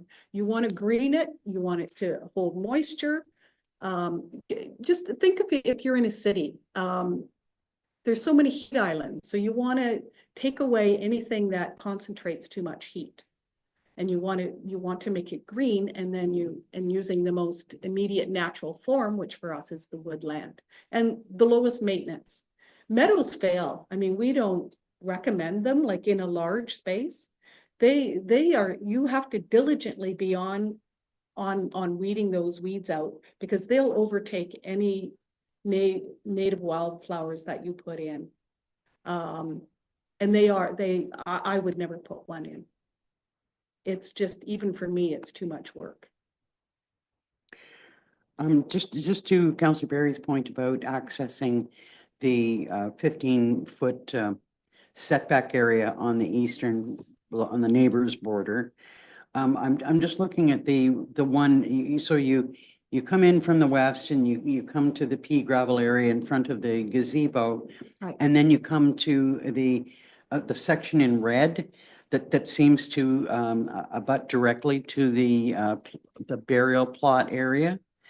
I'm just wondering if there's some, it sounded like you were concerned about access to the other side of the property. There doesn't seem like, there seems to be a bit of a cutoff there where there really isn't an access through there. There could be a path, but does it have to go there? Could it not go in through the other green burial section where there are no burial plots to access that fence line? I guess my question is in relation to winter burial.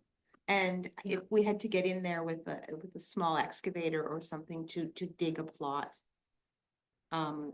just how logistically we would do that. If it would only happen on the established laneway now, we would go into the green burial site, just coming in that way, opposed to ever going around the back.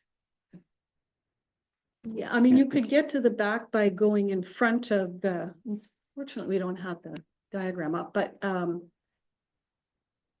so go in front of the burial section to be done and access it, then you can access it from 3 sides. Okay. And because you really want to keep people away from the gazebo in that whole area and have your working end on the east. Yeah. The east and south side. That gives you plenty of access, and that's where your temporary lane concept. And Public Works is nodding. As long as we're seeing nodding from the rear corner, we're okay. Counselor Richards.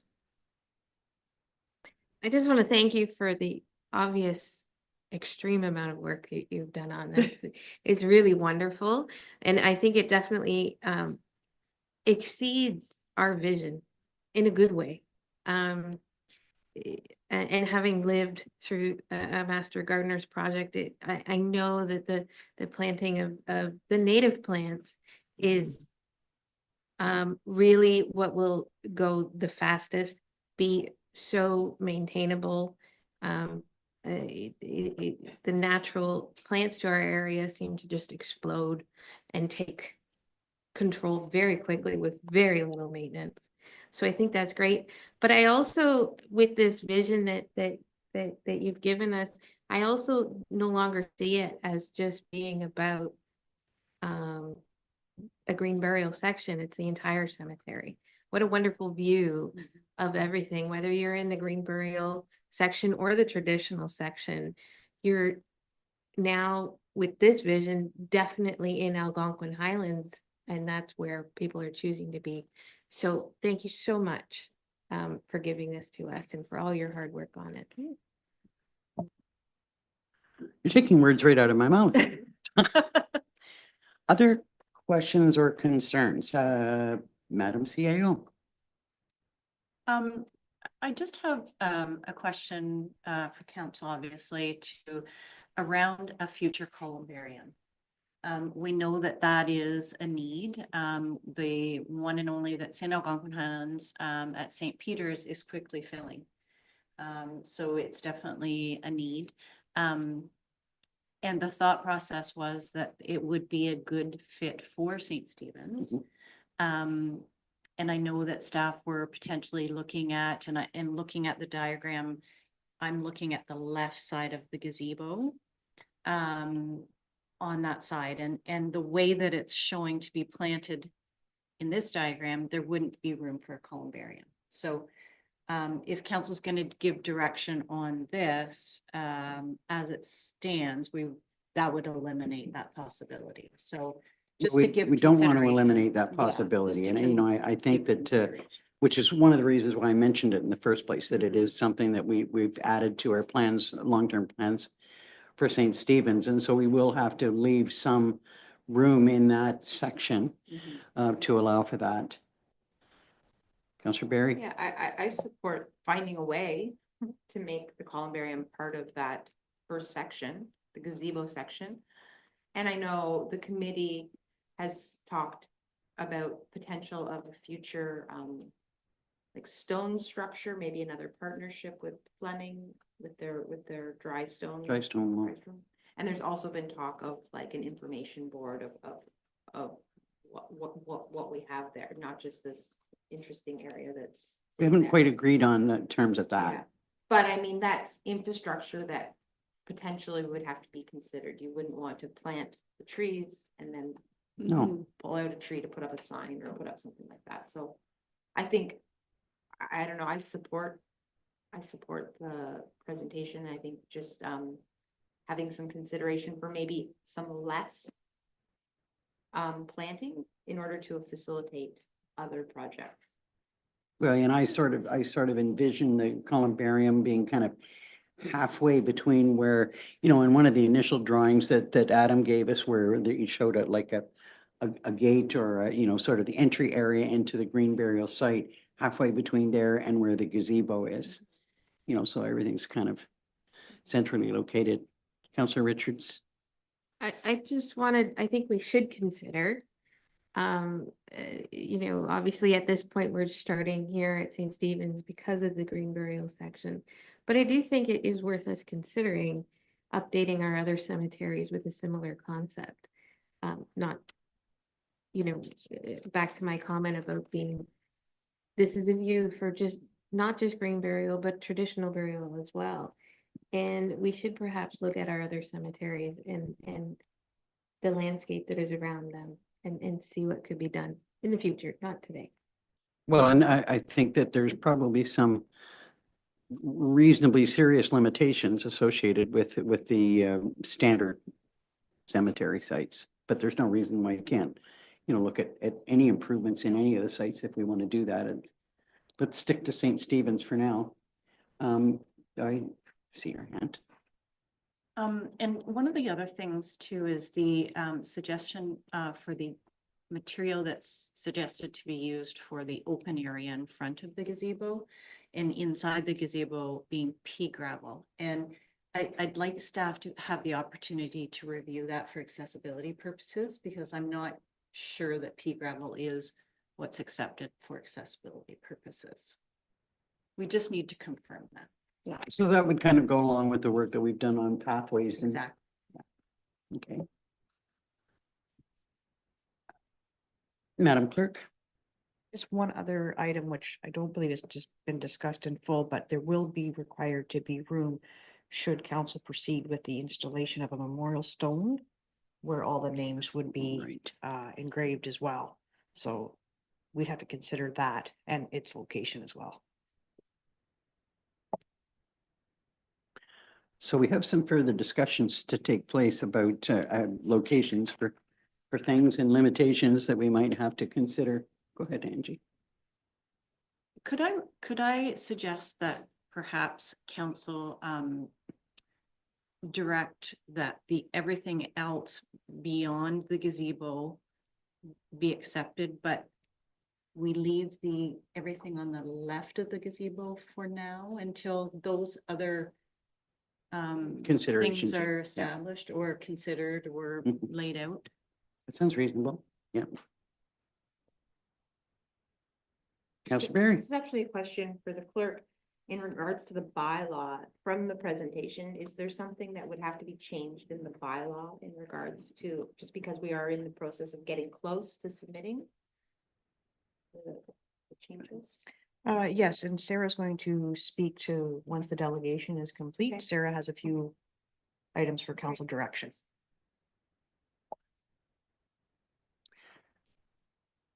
Just, my brain's just going 100 miles an hour. Any other questions or comments? I think that's a good recommendation that we just, sort of put a pause on that one area, because we do have some decisions to make there about location and amount of space required.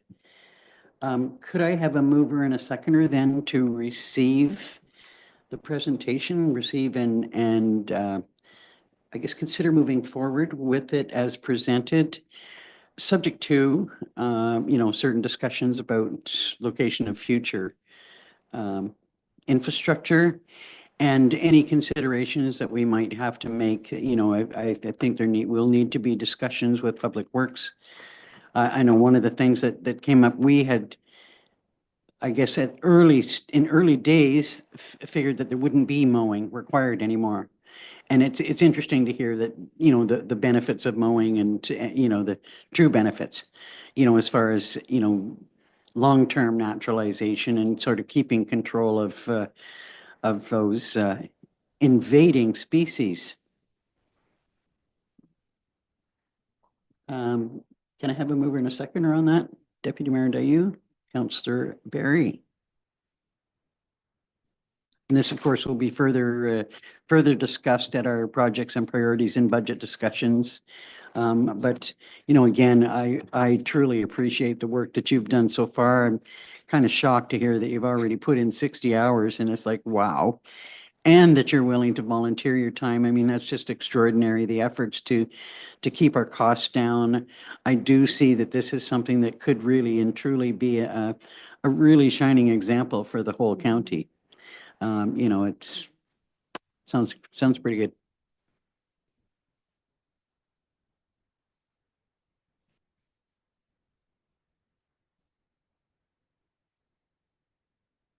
And as I did mention earlier, we will have to consider the use of the name of the Friends of St. Stephen's. Yes.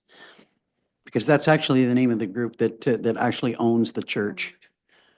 Which I understand is for sale, Not. not yet. No. No, I mean, there's considerations there about how that might move forward. Yeah. But there's some steps that need to be taken before that happens. Would you like to read us a resolution? Moved by Deputy Mayor Dayu, second by Councillor Barry. Be resolved, council receives a presentation from Karen Langdon from the Haliburton County Master Gardeners regarding proposed planting design for the natural burial section at St. Stephen's Cemetery, and council concurs with the design concept in the area to the right of the gazebo, and the design concept to the left of the gazebo be paused until further considerations for development are addressed. All in favor? That's carried. Thank you. Okay, thank you. Excellent presentation and clarified a lot of concerns that certainly that I had. So if you'd like to stay for a few minutes, our staff are going to make a presentation about some other considerations that we need to make, and you may just want to hear for your own information. Welcome, Ms. Hudson. Thank you, Mary Dennison. So I just wanted to touch on a couple of things. So next council meeting, staff will be bringing forward a report to finalize. We have a subject to approval to submit to the BAO, but it has been expressed some changes through the committee work that staff have participated in, and even based on the presentation today. We might need to amend a few things before we submit it to the BAO for final approval. And so I'm just seeking clarification from council on how you would like staff to proceed in overseeing the bylaw. So the two sections specifically that I would like to get some direction on is overseeding options on the plot. So we currently have written in our bylaw that is approved prior to this draft. So this has already been approved by the BAO, but this is the time if we want to revise it, so this is for the reestablishment of the burial site. So this is after we placed an interment in a plot. Currently, the bylaw approved says the burial site will be allowed to naturally settle over time. The earth will be overseeded with a recognized seed mix after the interment process is completed, and thereafter with reestablishment of soil grades level through natural sediment process. So I just need to understand to be able to put the words in the bylaw from council and get some direction on what you would like that to be. Overseeded could mean grass for the meantime, but it also could mean a seed mixture. I just need a little bit more direction on what council wishes to how to address that. Okay, so based on, your description of what overseeding meant, because I did, make an inquiry about that, I understood that was, in a standard cemetery where there's settlement, that you have to come back and maybe put some more fill in and put grass seed.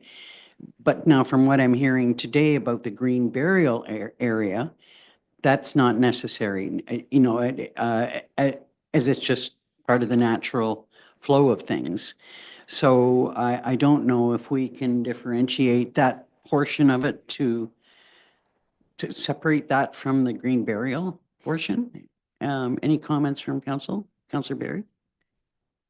I see that being a continued process in the other parts of the cemeteries, but in the green burial, I see it that, specific to green burial section, there will be a naturalized process.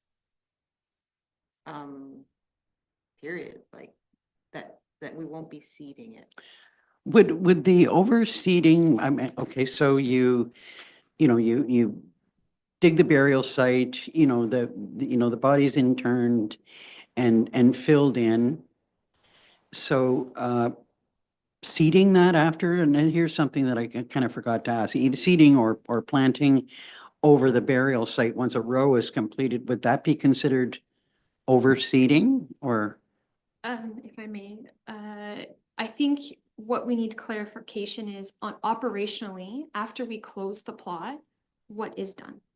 So what would council like to happen? Because if we just close the plot, the invasive seedlings, there needs to be something placed there or it'll just be topsoil. Once we close. Councillor, Deputy Mayor Dayu. Appreciating that we've already finished the presentation from Master Gardeners, I wonder if they could support creating the language around what happens there, because within the presentation that we had, there was discussion about, what would happen to that space as it was being filled up. Could we revert back to them for the specific language that is being suggested there rather than us concocting it? Thoughts?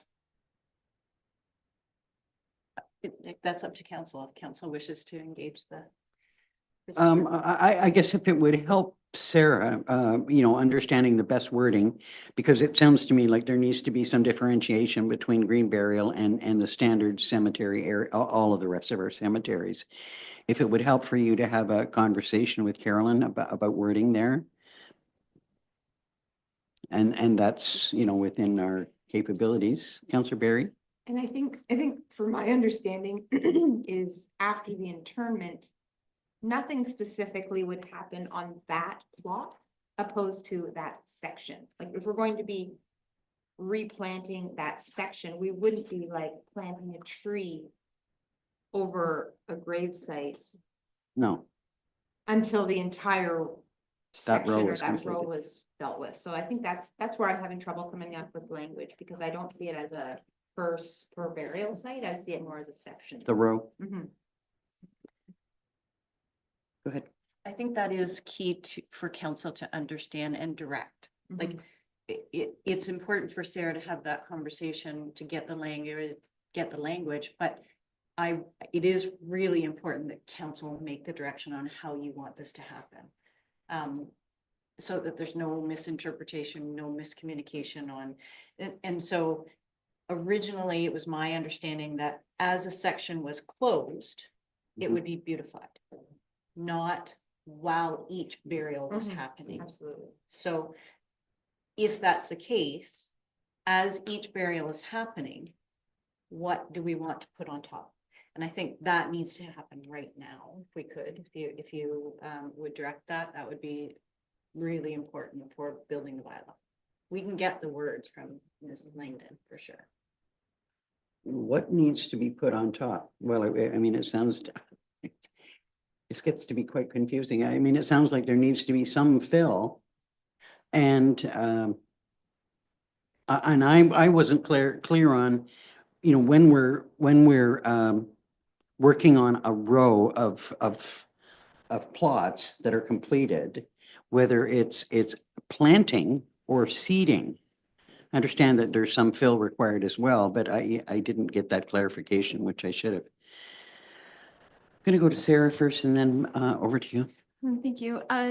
So I think what staff could recommend is that there are sections in the green burial plots, and it would be a recommendation. A row could take a long time to fill.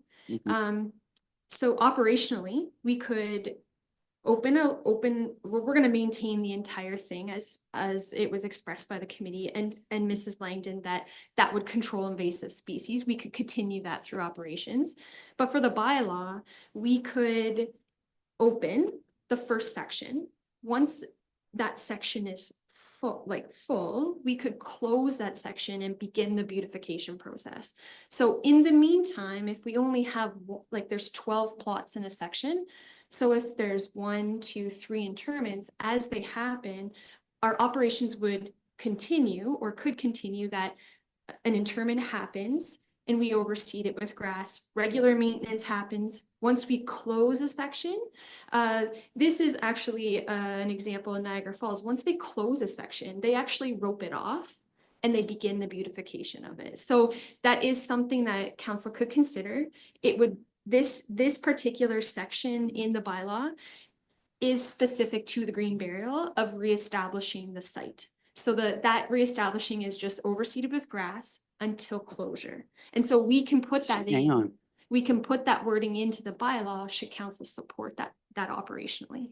Just worried about the overseeding with grass. I see some shaking heads there from the master gardeners and you know, I really would like to step away from the normal practice and, you know, because I know that your presentation is completed, but I think that we might need some clarification there when I'm seeing heads going like, could you shed some light on that, Carolyn?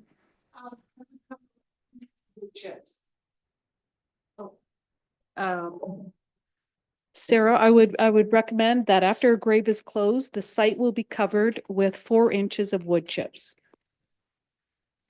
Period. It might not be the last question. I mean, it maybe simple is better. It could be planted immediately and the family might like that. If some wildflowers were planted. Now, if it's a winter burial, so I had it, you know, I was suggesting that it be covered with 4 inches of wood chips and planted within 1 year according to the design plan. So grass seed is not in the design plan, right? We're trying to get rid of the grass. But wood chips will suppress will suppress a lot of weeds from coming. And then it certainly is a lot easier for the volunteers to keep it weed free. Well, does that help you, Sarah? Does that help? Go ahead. If I may, if it does, it does for sure, but I think what I would, if council's supportive, I'd like the staff to review operationally. So that would require the input of the public works manager when we come back next council meeting. Yep. For operationally suggestions on how that could look, if council is supportive of that. Definitely. And I could. We draft. definitely need to hear input from Public Works. There's no question about it. And going, you know, but I'd like, you know, Adam, for you to have enough time to consider, you know, everything that you've heard and respond, you know, not today, not at this moment, but, you know, over your overall concerns or thoughts on how best to handle things. Deputy Mayor Dayu. Thanks. That's in line with what I recall from your presentation. I also remember hearing you saying that additional nutrients might be mixed at that time. Am I mistaken? That when a grave is opened, what goes back on is the soil plus some kind of a compost mix or something that adds a nutrient base, which I anticipate would happen at that moment and not, you know, after the site has been, or that row has been closed, and then we're starting to mix up the soil again. Not sure, but from what I gathered, there would be a new mix of nutrient-rich soil placed on top, then like a mulch, or as you say, a wood chipping, and that would be the cover. That's what I got from the presentation. So if a grave is opened in the winter, January, February, it's pretty limiting what you can do, right? So, but if there is a pile of wood chips, so 4 inches of wood chips can always be placed over the grave. It looks attractive. So the optics to the family and so forth is that it's And it's fairly simple. It's very simple, and I think it's doable at extreme times of the year, now that with winter burial. And then I think that the planting plan overseen by the master gardeners with volunteers, if you want to wait for how many plots in a row? 12. I don't know, how long would that take? Do you want to wait, or do you want to have it, because it could be planted within the year? Part of me wants to say, would be nice if it was done quickly, but we don't want to lose any of our residents. So I mean, the longer it takes, and we're just going to have to, Right. you know, deal with Yeah. with that. And I do want to say, I'd like us to work out, obviously, we need to work on a policy with respect to, because you'd mentioned donations and a planting policy and how volunteers could or would work into that. We need to work on that as well.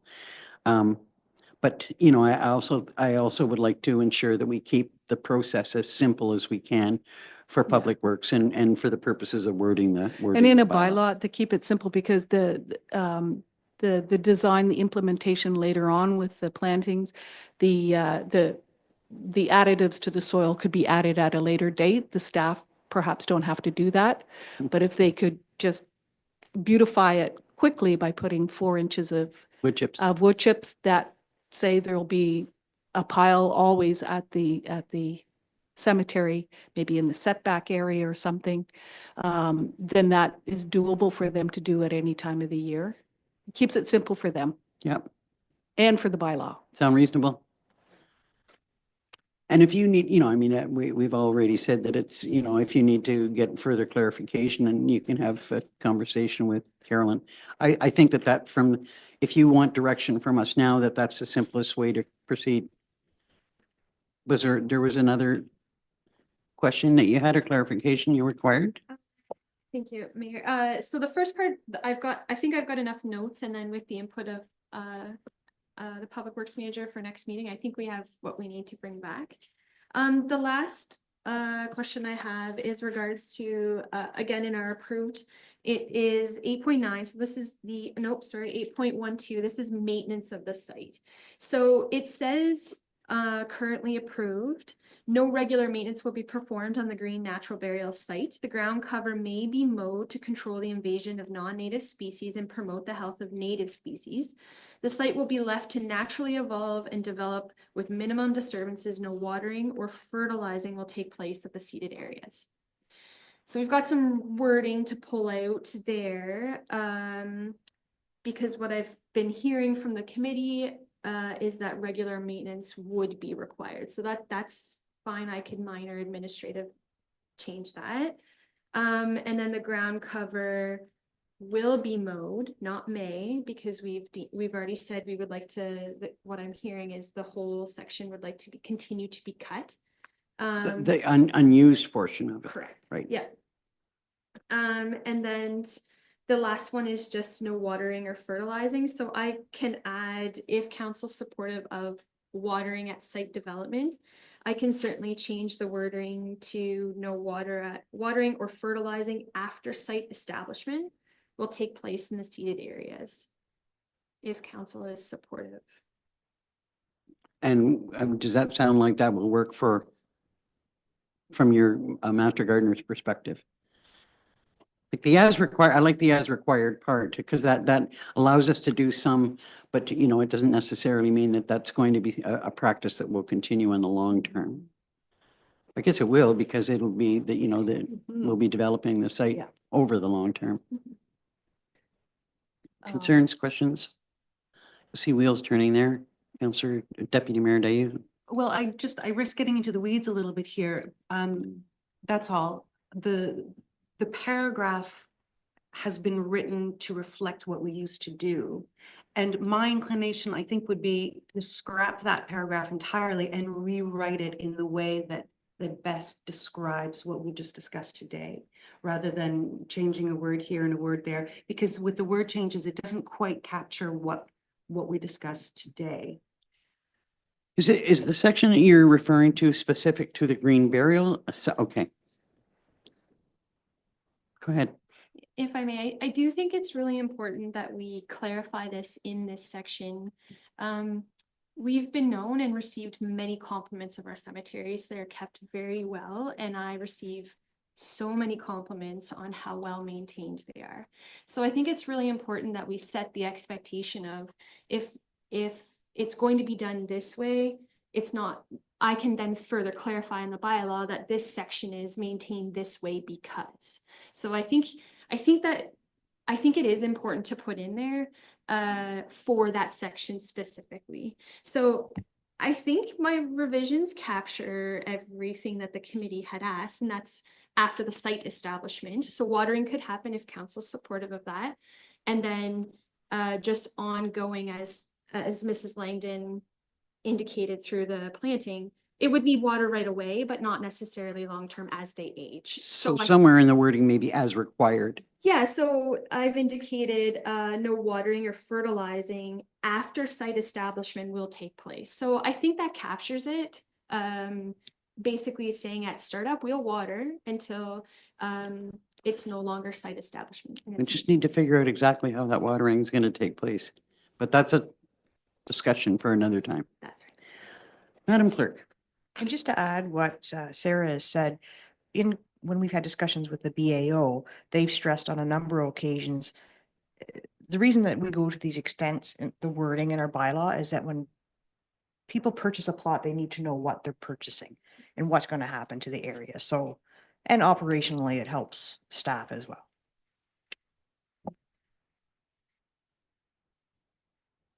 So you're good? I think I have everything. Thank you. Until next meeting. Thank you. Do we need a motion about, okay, so that's just information. I think I'm gonna call for just a 5-minute break because we'll be breaking for lunch, it's 10 after 11, so will 5 minutes do for everybody and then we'll have a lunch break, or do you want 10 minutes? Okay. 5-minute break.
Okay, welcome back to the open session. So we have nothing today under the consent agenda. And no further reports on building and bylaw. We dealt with the fee structure earlier. Under Parks, Recreation and Trails, could I have a mover and a seconder to receive the October 16th minutes? Excuse me, Councillor Shortreed and Barry.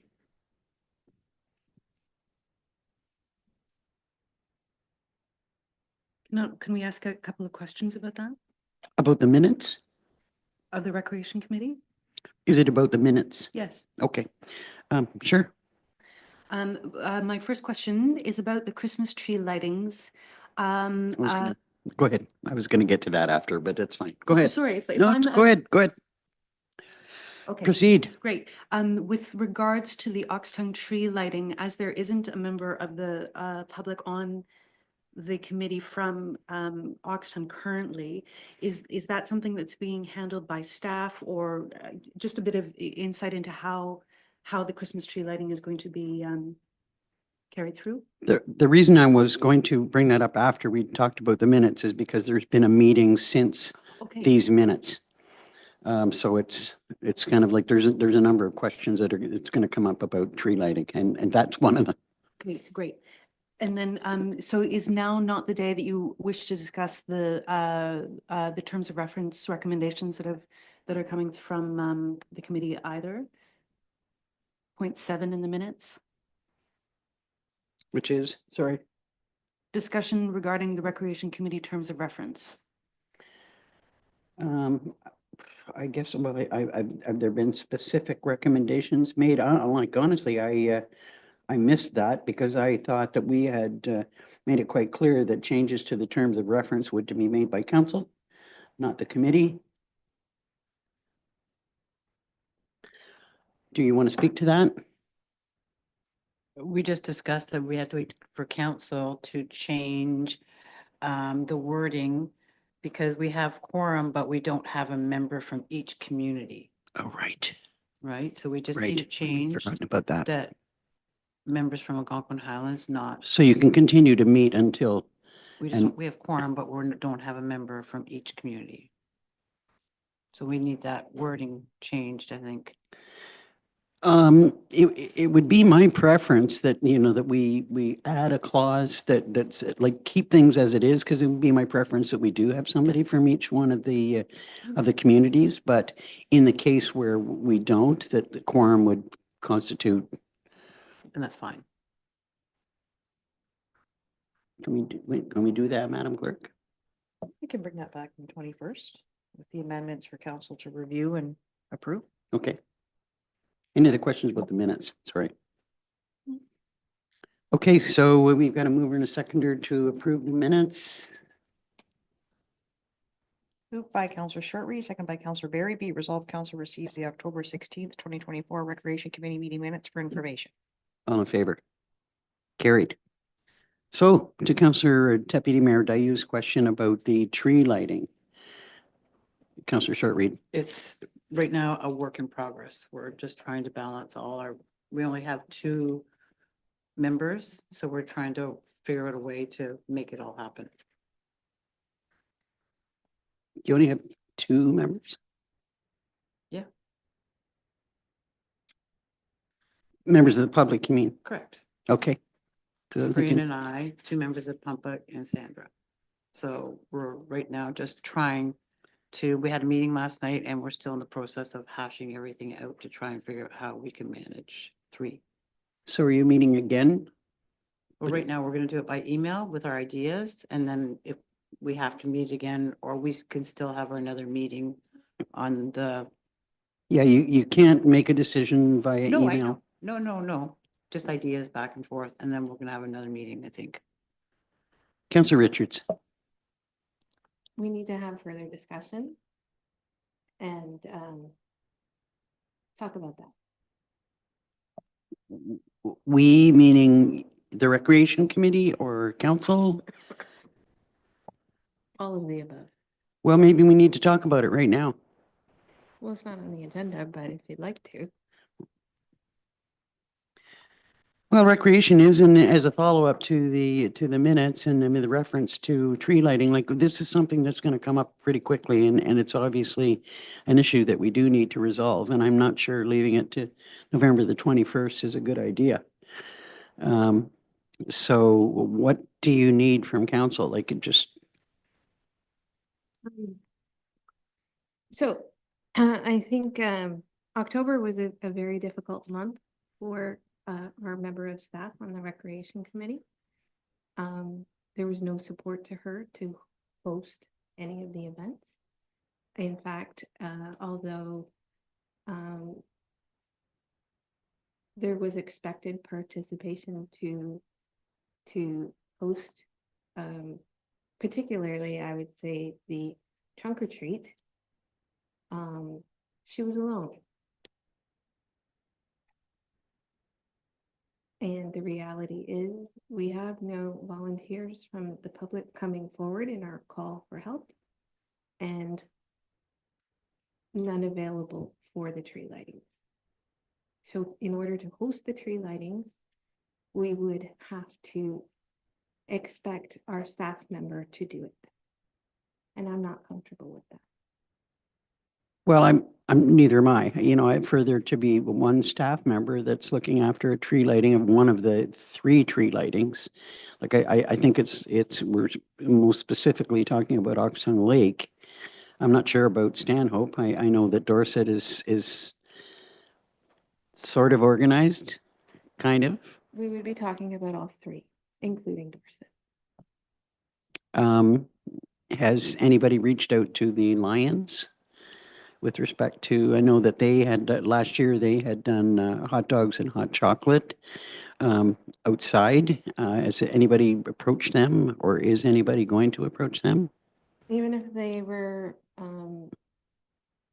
committed to doing hot dogs and hot chocolate, they would require organization and support, which we do not have available to offer them other than our staff member.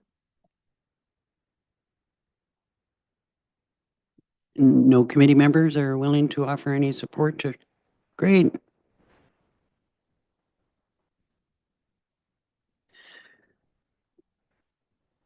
I'm not quite sure, you know, what the solution is. You know, I guess I'd look for any thoughts from anyone. Madam CAO. I think there is an unfortunate reality to this, that if there are no volunteers to support the events, that perhaps the events be scaled back, or they, I hate to say it, but that they didn't happen. It's a sad thing to say, but This is as sad as it gets. I'm truly disappointed. I mean, we do have still some members on the rec committee and that there's no willingness to assist. You know, that we can, you know, that I did talk to Sandra a little bit about the 3. I mean, it was before your meeting. And she said, well, I'll handle Oxtongue. And I thought, well, that's really not fair that she be handling Oxtongue on her own and that nobody's willing to help her. Yeah, it's just sad, you know, we really. discussed this for probably almost 2 hours last night. Like, this was a huge discussion. It wasn't just cut and dried. Like, we went round and round and round trying to make it work, and we can't. Not with just 2 members on our committee. And even discussing with our members, like, they're overwhelmed. Like, it's just one event after another. And basically they said, this is not what we thought we were going to be doing. It's just constant event after event after event.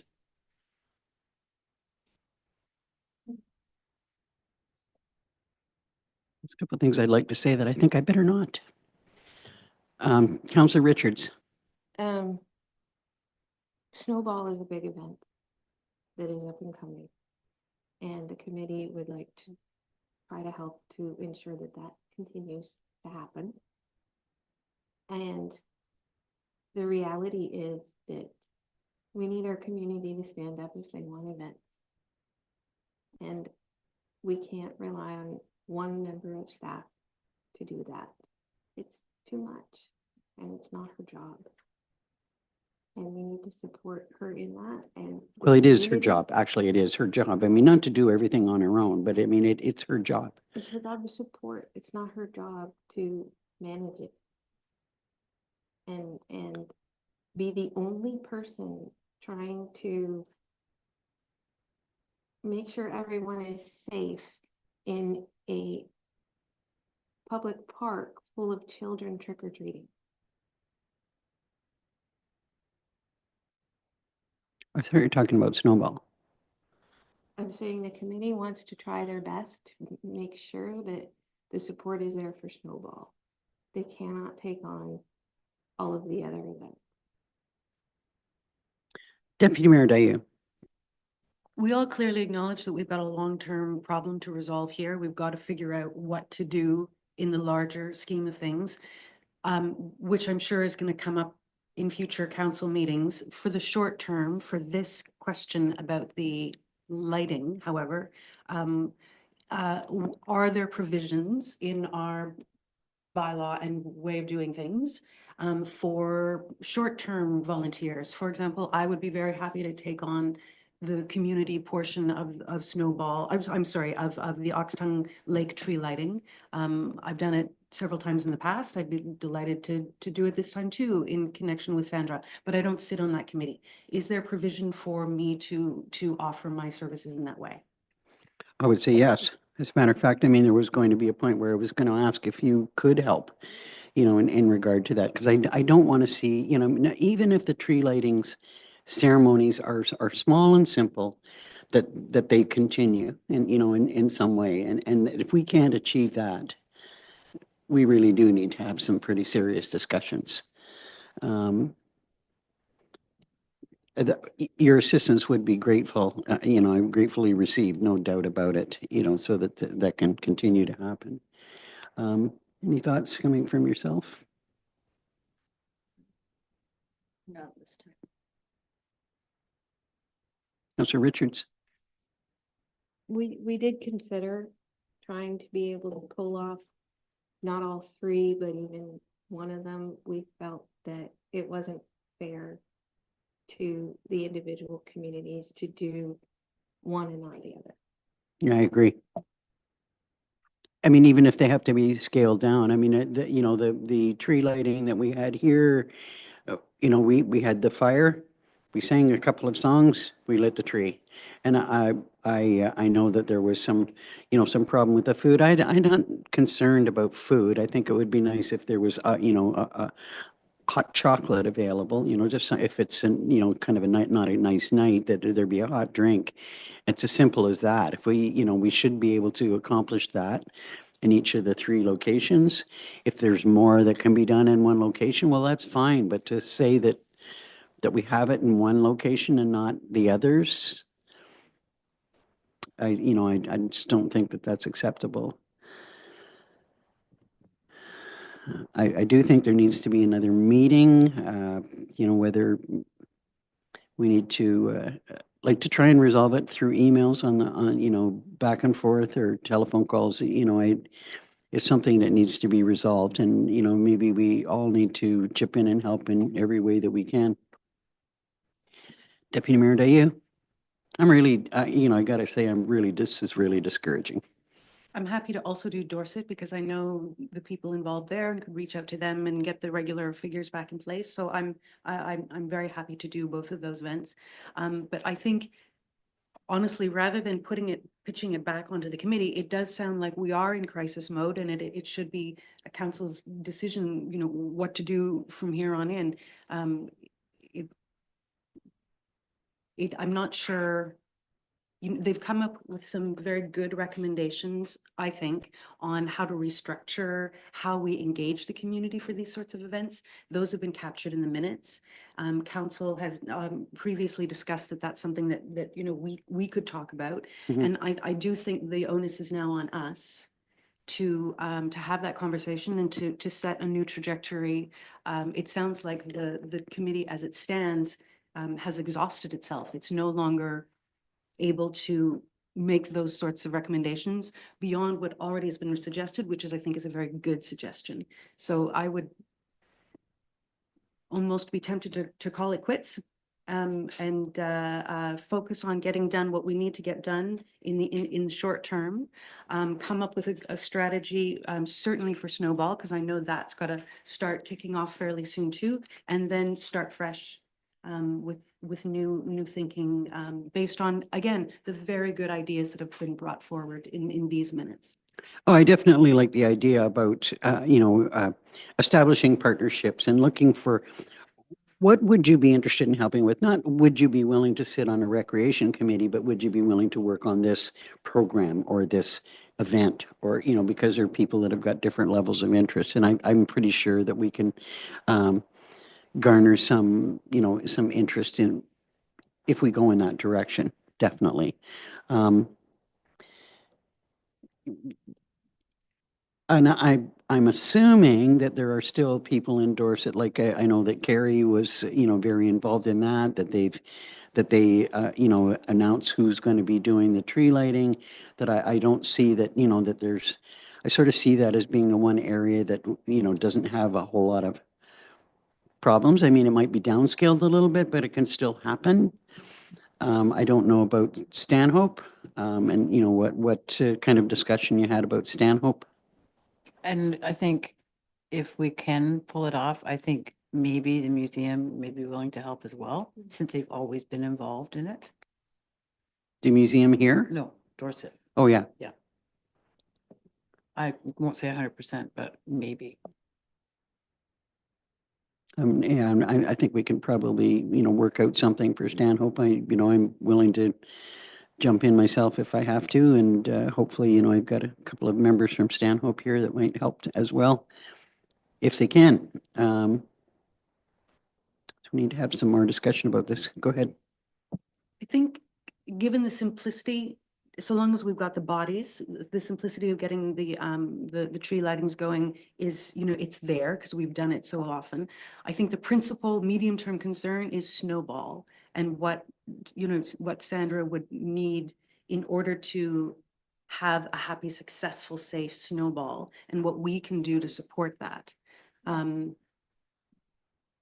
I also wonder if now is the time, if we move to strike the recreation committee as it stands. Is today the day to do that, or what does that process look like? And this is with absolutely no disrespect to the members who sit on the committee, but it sounds like you also need the support from council to figure out a solution. And I just wonder if we should just. I don't think today is the day to do that. Okay. I really don't. I think that, we, because we do have Snowball, I mean, the tree lighting and Snowball need to be somehow dealt with, even if all of us have to chip in, or we have to ask more staff to chip in. We need to get through that. I don't disagree at all that it, obviously the recreation committee as it stands needs to change. And there's still, from what I understand, no interest whatsoever that's been indicated despite calls for membership. It's kind of sad, the whole willingness associated with volunteerism seems to be failing in many regards across the country, not just here. I don't think it's just Algonquin Highlands is having a problem. But, we need to find a way to address it. And I do like some of the ideas that are coming forward about, the partnerships. And I think we can flesh that out a little bit better and start getting some notices out. But in the meantime, I don't see any reason why we couldn't, put out a notice that we're looking for assistance specifically for Snowball. For people that are, willing, I understand that Sandra's been putting out notifications to, the groups that have things go on, and that's still taking place. So what other assistance that she needs, we need to be very clear about and see what we can do about it. Madam CAO. If I heard that correctly from Councillor Richards, the committee is committed to Snowball. Did I hear that correctly? The committee would like to stay committed to Snowball. Okay. There's two of them. There's you're saying who public members are on your committee? Chase and Susan. Karen is still on the committee, but she's gone out west. She's not fully, she's only seasonal. But you're both members of the committee as well. We are, but what we're saying is there's not enough of us for the size of Snowball. We do, however, believe that there will be enough volunteers come forward for Snowball to help out. So Mhm. yes, a call to do that is needed and wanted. Go ahead, Angie. And so the day of, I think, is not usually a problem. We usually have enough volunteers the day of. I'd like to have the opportunity to talk to Chris and talk to his team about what do we need? Because we can make it happen. There's no question about that. We'll make it happen. We just need to know where it is we need to jump in to help. I mean, that's what we do here at Algonquin Highlands. We jump in and we make things happen. But so I'd like to have a little bit of time to have those conversations. Okay. As far as the other events, that definitely will need to come back for council to decide.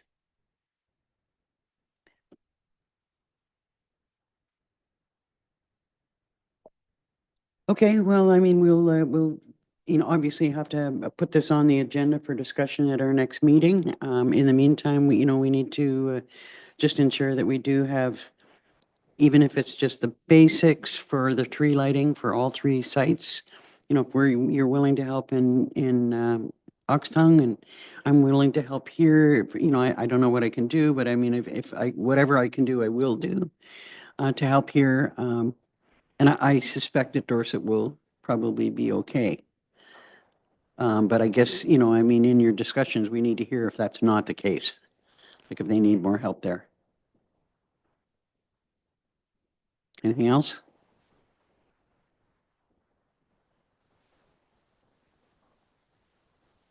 Okay.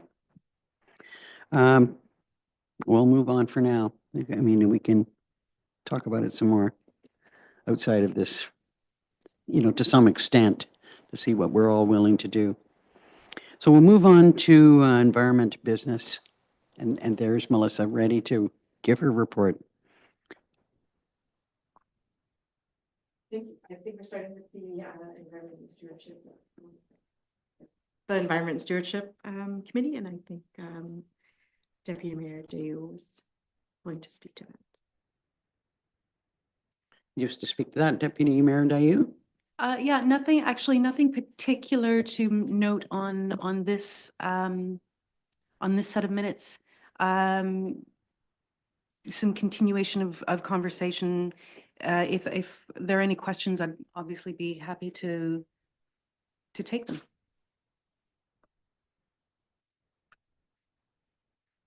Any questions on the environment and stewardship?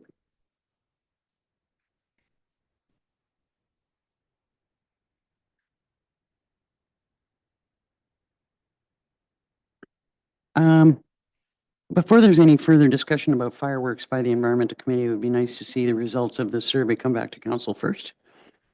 That's just kind of to me, that should be a standard thing that council receives information like that when we put out a survey.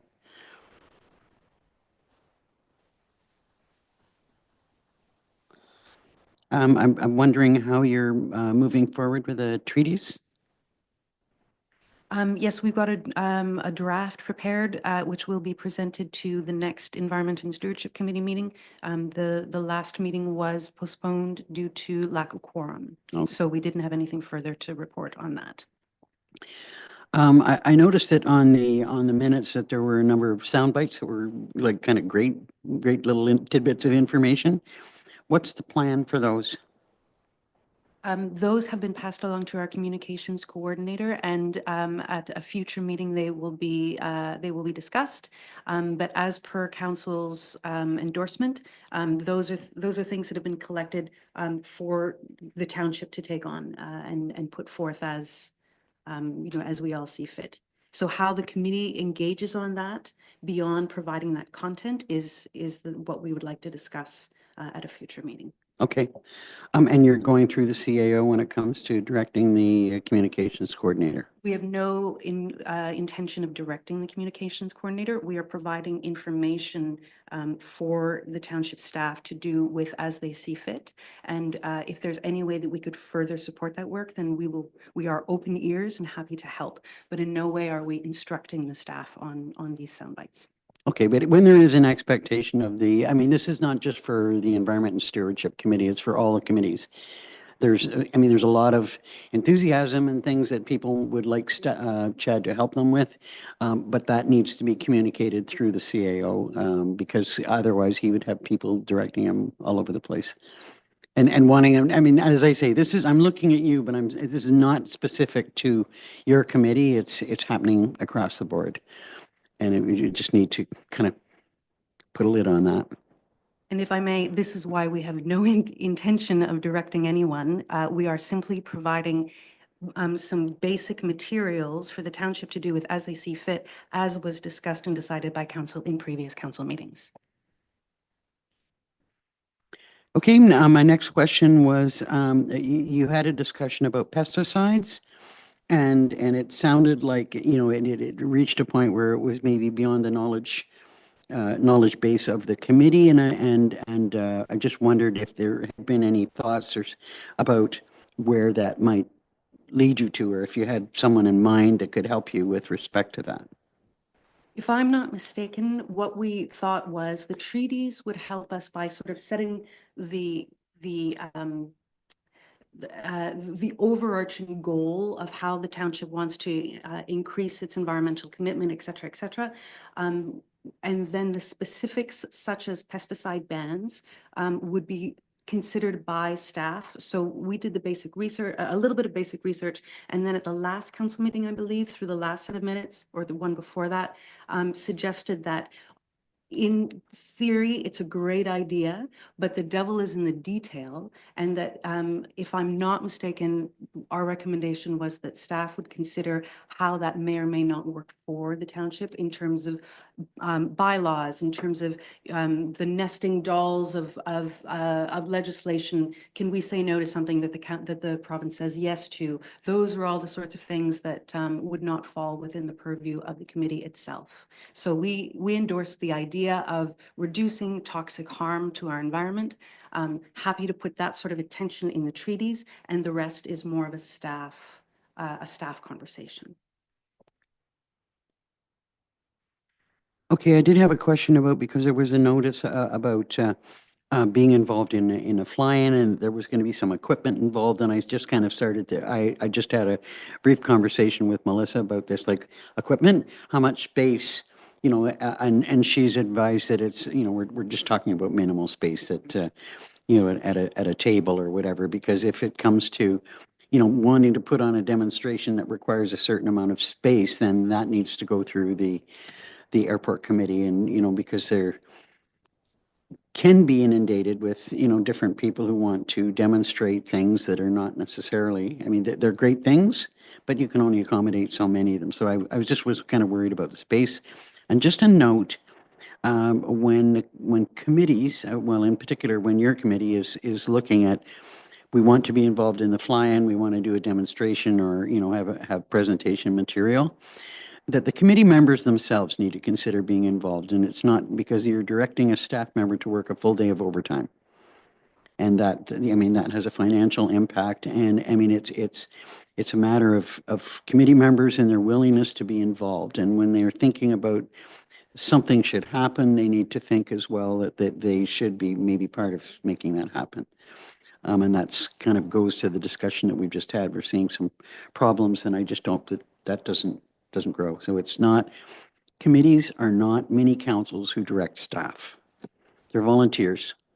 And hopefully they, you know, that there's some willingness within your group, because you have a good, strong group, some willingness to be involved if they want to have something take place. That's it for me. So on to waste management, and, oh, okay, we need a mover and a seconder to receive the environment stewardship minutes. Councillor Sortreed, Councillor Berry. Moved by Counselor Shortreed, second by Counselor Berry. Be it resolved, council receives September 2024 Environment and Stewardship Committee meeting minutes for information. All in favor? That's carried. Waste management holiday hours. Thank you, Mayor and Council. I just wanted to bring to the attention of council our holiday hours for the upcoming winter holiday season. Maybe a suggestion or something for discussion is whether council would like to consider any changes to those seasonal hours that would be above and beyond what our bylaw stipulates. Definitely.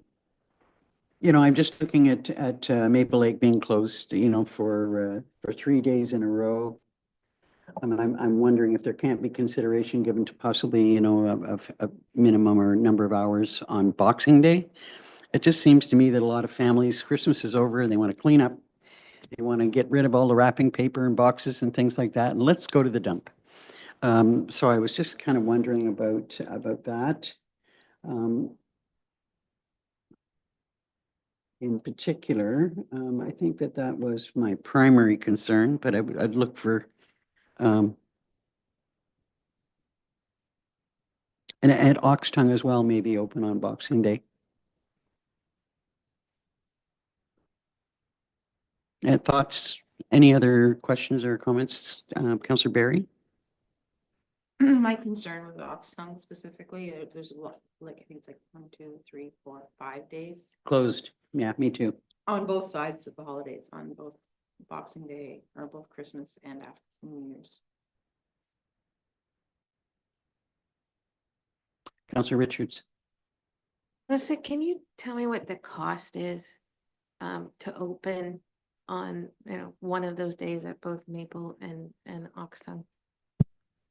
It actually is included in the financial section of the report there if you wanted. Total costs to be open for holiday hours for Maple and Oxtongue for just the 1 day of Boxing Day, which is a stat holiday as well, $756.55 plus HST. And then that's just for the site attendance. There would be additional cost potentially for a staff time if there's plowing and sanding needed. And historically, do we see a lot of vehicles on either of those days in either Oxtongue or Maple? It's challenging to say because depending on, what day the holidays, fall on, whether that the site is open or not that day. So it's just a normal operating day. So traffic is consistent sort of with normal usage.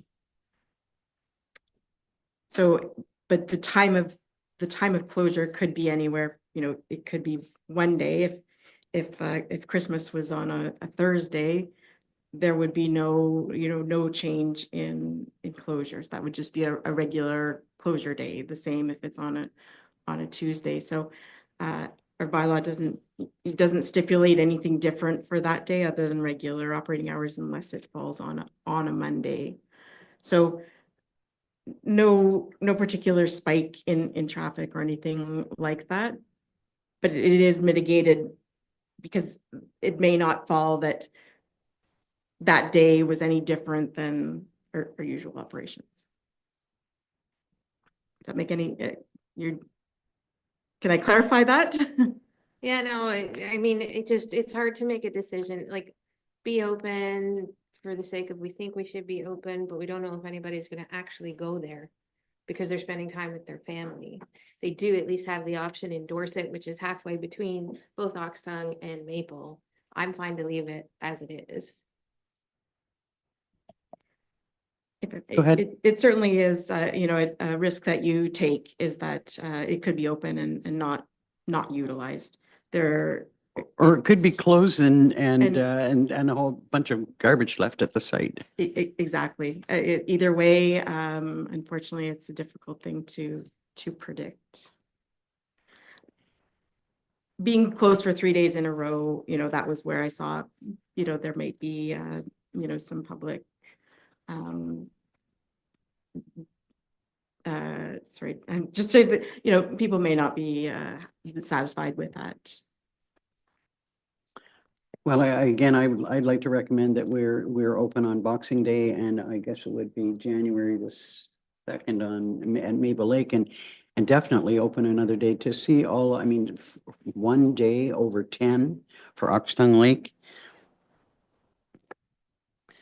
To me, it's not good enough. But I, look to other members of council. We've heard from Councillor Richards. Councillor Barry? I support that recommendation. Okay. Did you have another comment you wanted to make? No, just I support that there are, at least up at Oxtongue, there are more people who come up to the cottage during the holiday time and would, I'm sure, be grateful for the additional day and or two. And if that does not prove to be the case, then we'll know for next year. Okay. Madam CAO. Just for the resolution, Dawn, so in Melissa's report, she's suggesting, she had recommended just Boxing Day at that cost, so it'll have to be, I'm assuming, Melissa, it would be double. So it would be an upset cost of 1,600 instead Okay. of upset cost of 800.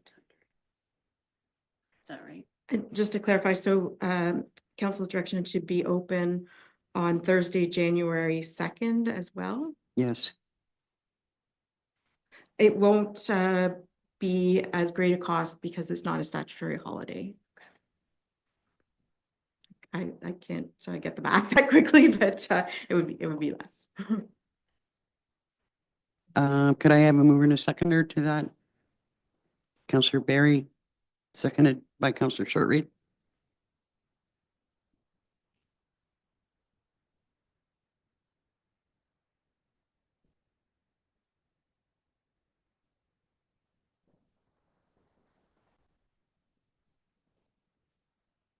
Moved by Council Berry, second by Councillor Shortreed. Be it resolved, Council receives environmental report EP 3024 regarding waste management site holiday hours 2024 for information, and council authorized the opening of Maple Lake and Oxtongue Lake landfills on December 26th and January 2nd from 10 a.m. to 3 p.m. at an upset cost of $1,600.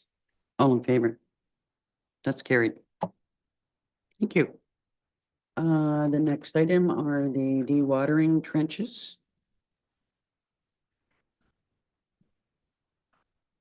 Yes, just bringing this forward for information and potential for discussion.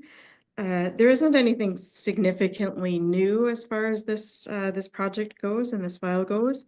But it has been some time since the Ministry of Natural Resources and Forestry has since we've seen any sort of forward motion on this file. It has been passed off, for a number of years. And we've finally had a chance to have a meeting with them. They have committed to, putting this file in a more, forward motion. And they have asked us to resubmit our application again. It has been 7 years again since we last submitted the application. So that's usually their time span for a resubmission. So nothing is different as far as that goes. There's no cost for that application. They have asked for a slight change in the design plan to accommodate forestry access rights that are in that area. And that was something Cambium took a look at, felt that can be accommodated. They have asked for a meeting with staff coming up to look at exactly how those forestry rights and access can be, included in the design plan there. None of the areas that are in question are in the area where the trenches are proposed to be actually constructed, but they are in the footprint of that design plan. Thank you for that. I find it a little bit frustrating that the ministry would just leave it, without acting on it themselves until it's 7 years, and you have to apply again. And by the way, the cost of market price for Crown land has probably increased incrementally since then. So I find it quite frustrating dealing with them. And, I'm glad that we have, managed to put a process in place on acquisition of Crown land with respect to docks and landings, that, that's moving forward, and maybe we can remind them or sort of keep along the same track that, that their process is amended to just ease things up a little bit. It's just not working well. I don't think it works well for them, and it certainly doesn't work well for us, but I appreciate the work you've done on it, and that we're, moving, at least seeing some movement in this. Councillor Barry, see your hand? I just wondered the timeline of when you think that it just says that you will bring this back to us, just any estimate on when we will see this again, maybe? I wish I could, but That's fair. no, I think the last time, probably in 2017, when I brought this to council for direction to move forward, I was at the same, I would certainly not have anticipated at that time that it would have been this long. So I don't think there's no commitment on the behalf of the ministry as far, other than, yes, we are committed to moving this forward. But no, they have provided no time. It's how committed they are, and they're maybe committed, but how committed? I think we need to stay on them. Just keep, hey, just wondering how things are going, and where our process stands, and that I think that does help move things forward a little bit. Did I see your hand up? Any other comments or questions on this? Can I have a mover and a seconder to receive the report? Councillors Short-Reed and Barry, thank you. Moved by Councillor Short-Reed, seconded by Councillor Berry. Be it resolved, the council receives environmental report EP 3124 regarding the McClintock septic site capacity expansion, purchase of Crown land for information, and that staff are directed to report back to council with the estimated cost and requirements for the land purchase once determined. All in favor? That's carried. Thank you. And finally, your tipping fees. Thank you, Mayor. There aren't any significant changes to the fee structure proposed for 2025. Some changes to accommodate what we've seen as far as scale operations. So some adjustments to those costs where the costs that were in place for 2024 weren't reflective of the actual scale weights of materials and that sort of thing. So just a slight adjustment there. I'm happy to say there's a lowering of one fee that was for canoes, paddle boards, and that sort of thing. The $40 flat fee just wasn't in keeping with what the actual costs of those materials were. And removal of a flat fee for furniture. So this is non-upholstered furniture. Removing our $15 flat fee and going back to our usual assessed rate for those. I'd had some feedback from the public that the $15 was just difficult to understand. We did it to help sort of give people a little more certainty in their costs, but really the $15 tends to be reflected in the minimum charge, minimum $15 fee. And for larger items and that sort of thing, moving back to a calculated rate seemed a bit more appropriate in that case. And other changes, just a minor, I would say more of a housekeeping change to add in a rate for compacted waste.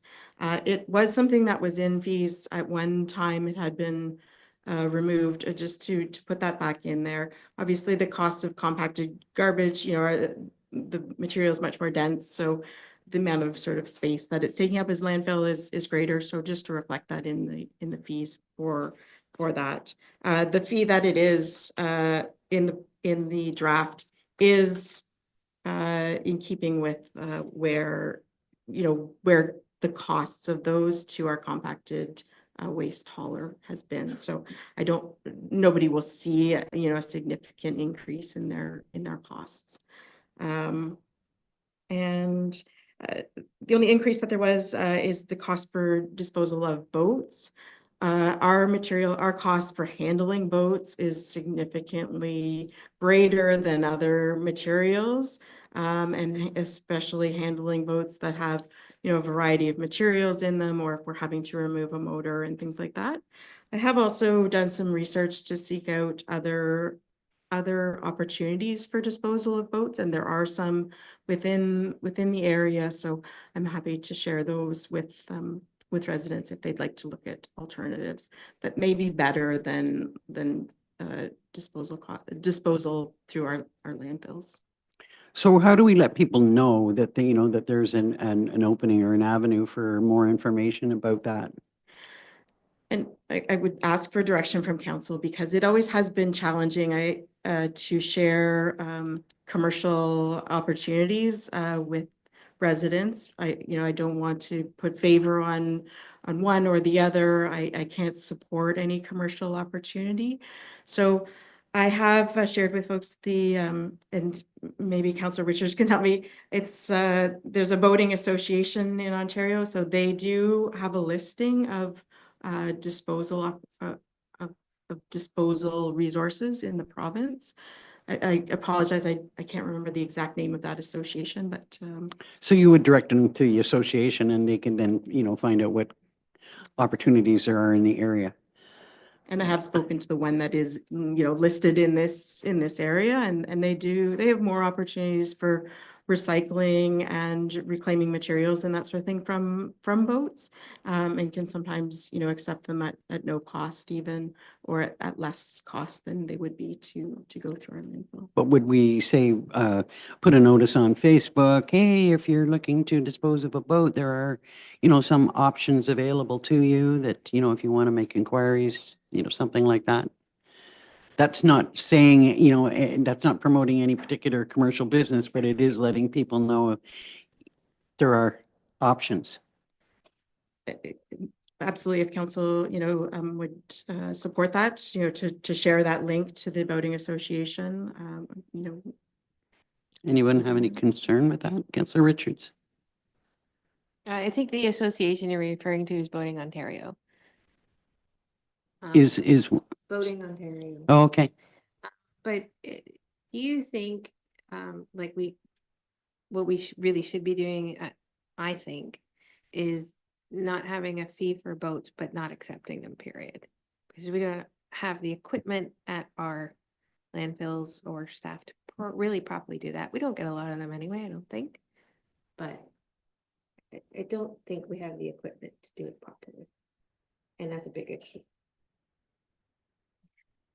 You know, certainly I would support, you know, so I could, that would be something for council to consider. I put forward an increase in the fee to better reflect, you know, what our costs and the difficulty of managing those materials. But if council would support not accepting them and providing alternative resources to the public, I could see that being a viable option. Councillor Barry? Support that. Especially when Melissa has done research that there are areas it's not like they're gonna end up on the side of the road, like there are areas that they can be taken. Sounds reasonable. Just to clarify, so to not accept them at all, to take that out of our. I think, yeah, I think that's what I'm hearing, but I also think that we need to, you know, put out notification to people that they know that we won't be accepting boats from, you know, starting next year or whatever. So people are aware that they don't get caught off guard. If I may just, you know, maybe a caution with that is it's the landscape on the private waste side is always shifting. So it does have the potential that even though I have been in contact with services that are available, I can't guarantee that they always will be available. I don't say that's not reason not to you know, to remove acceptance of that item, but it is something that comes up in conversations that I have with residents for materials that we don't accept is well, that's great, but that's not suitable to me, or I can't utilize that, or it's changed and I can't. So if that came to be an issue, I can certainly bring it back to council, and that's an option always. Yep, sounds reasonable. So I think, do we need to make a change to the resolution that we've got? I'll just put that exclusion in and boat motors, would they be accepted or would they be?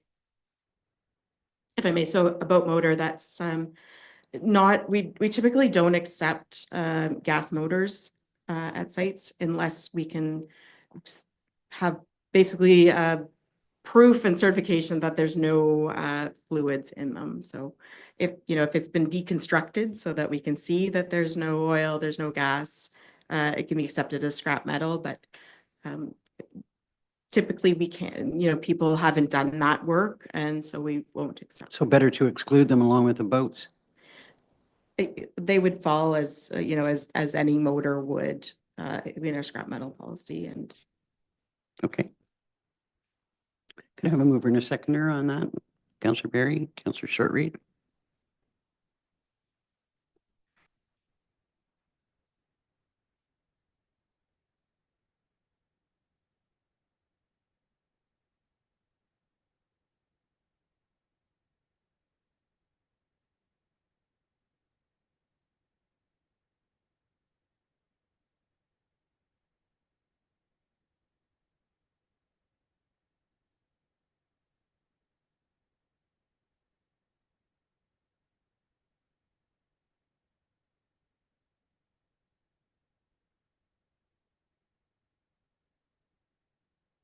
I should have mentioned to everybody that lunch will probably be about 12:30.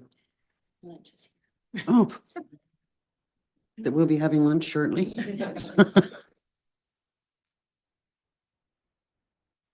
By Council Shortreed, second by Councillor Berry, be it resolved, council receives proposed 2025 environmental service fees for information, and council concurs with the recommended fees and directs they be included in the 2025 comprehensive fees and charges bylaw and brought forward at the December 12th, 2024 regular council meeting. And further, that council direct the disposal of boats be prohibited from being disposed of at Algonquin Highland landfill sites effective January 1st, 2025. Yeah. All in favor? That's carried. Thank you, Ms. Murray. thank you, Mayor Council. So I think we will break for lunch now. Sorry, gentlemen. You need lunch just like we do.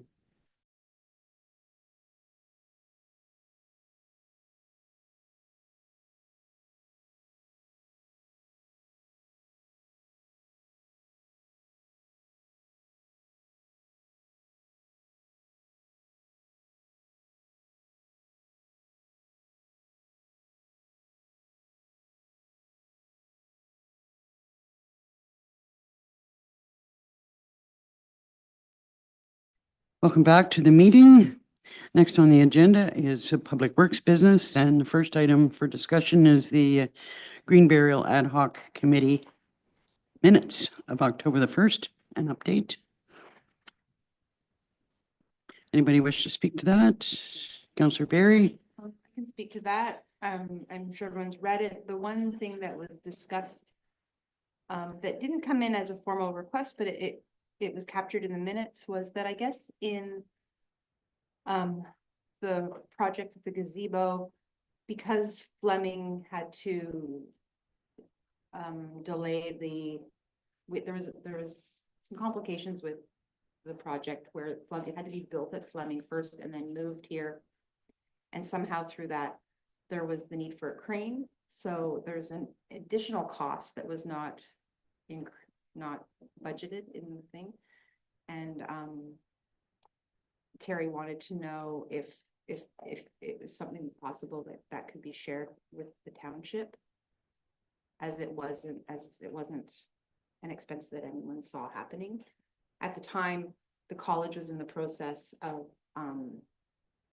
they're doing a major renovation project there with their residents. And so there was blasting happening at the school, and multiple things just kind of came out of the project. So that's something that I guess council has to be made aware of, that there's an additional cost, and that's something that needs to be. Were we willing to share in the cost? Splitting You offhand, you know what the value of the, I thought it was 1,500.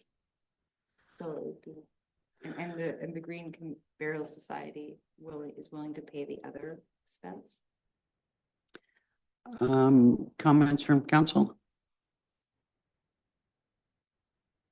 Deputy Mayor Dayu? Just to further clarify, the crane came about because the project was pushed back to the point where the students were no longer around and available to help install the gazebo. So it was supposed to be done by hand, but because the installation date was pushed back, the students were no longer able to attend, and that's why this unforeseen expense came up. I mean, personally, I think because it was a totally unforeseen expense and it's not an awful lot of money that I can see us sharing the cost. Unless anybody's got concern with that. Do we need a resolution to that effect? Yes, we do. Could I have a mover and a seconder then?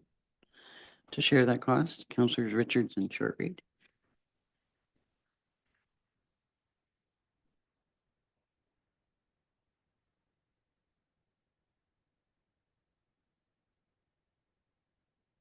Madam CAO? I'm wondering if council would put an upset limit on that, just because we don't have the firm cost. If it was an upset limit of $800. Sure.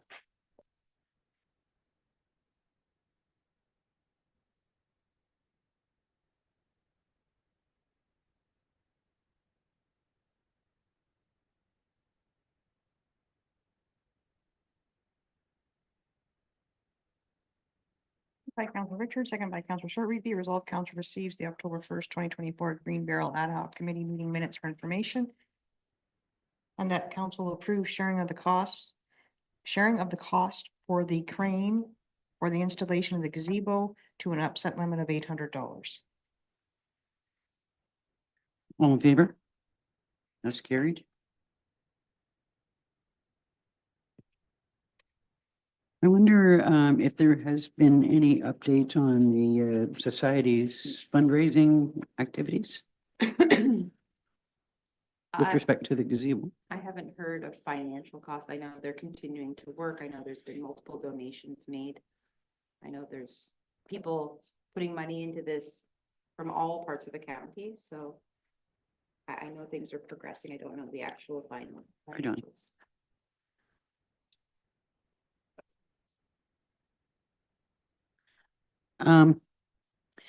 One thing that I was going to bring up today, which has taken a bit of a hitch, is that in fact the mandate of the Ad Hoc Green Burial Committee has, for the most part, been met, and that it would be time to wind down the activities of the Green Burial Ad Hoc Committee, but I think we maybe need to have a little bit of discussion and give some time to staff to look at how we would move forward with volunteers for the planting portion. It might be that we partner with the master gardeners and and make some consultation, but any thoughts on that in particular?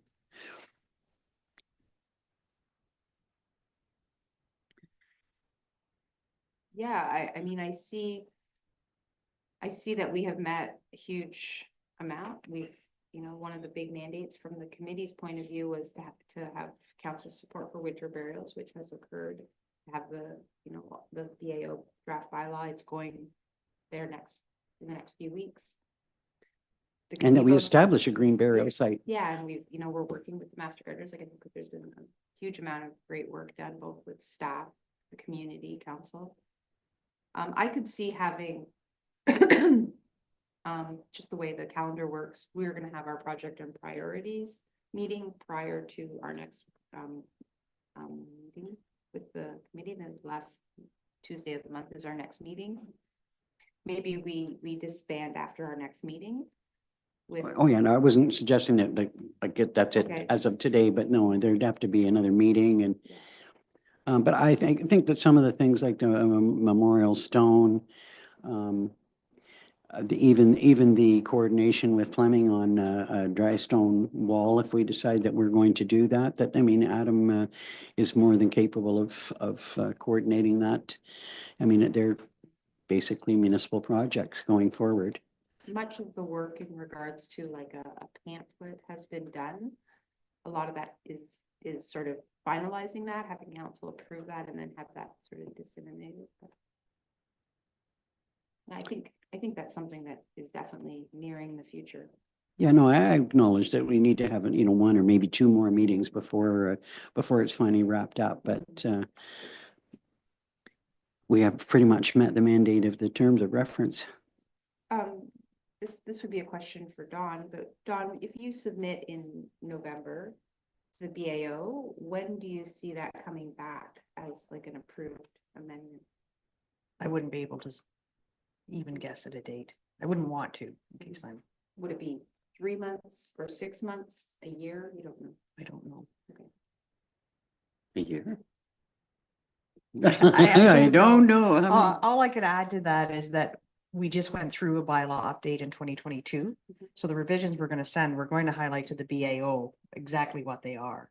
So it's not a complete overhaul or adjustment like we did in 2022. So hopefully it doesn't take as long. So anything else about the green burial, the last meeting you had, or anything else? Yeah, Deputy Mayor Dale? I very much concur with that recommendation. I think we fulfilled that mandate largely, and there are those couple of little pieces remaining, but with ample notice, knowing that we have the next couple of months worth of meetings, we can talk about those with that end date in mind and know what we might want to complete or pass over by that time. So I think that would work well. So, and we do know that, that staff need to, or council need to work on, how we're going to look at it, maybe a volunteer policy with respect to, work going forward.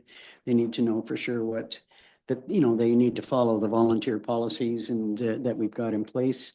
Any specific concerns that are coming out of Public Works need to, you guys need to talk about that.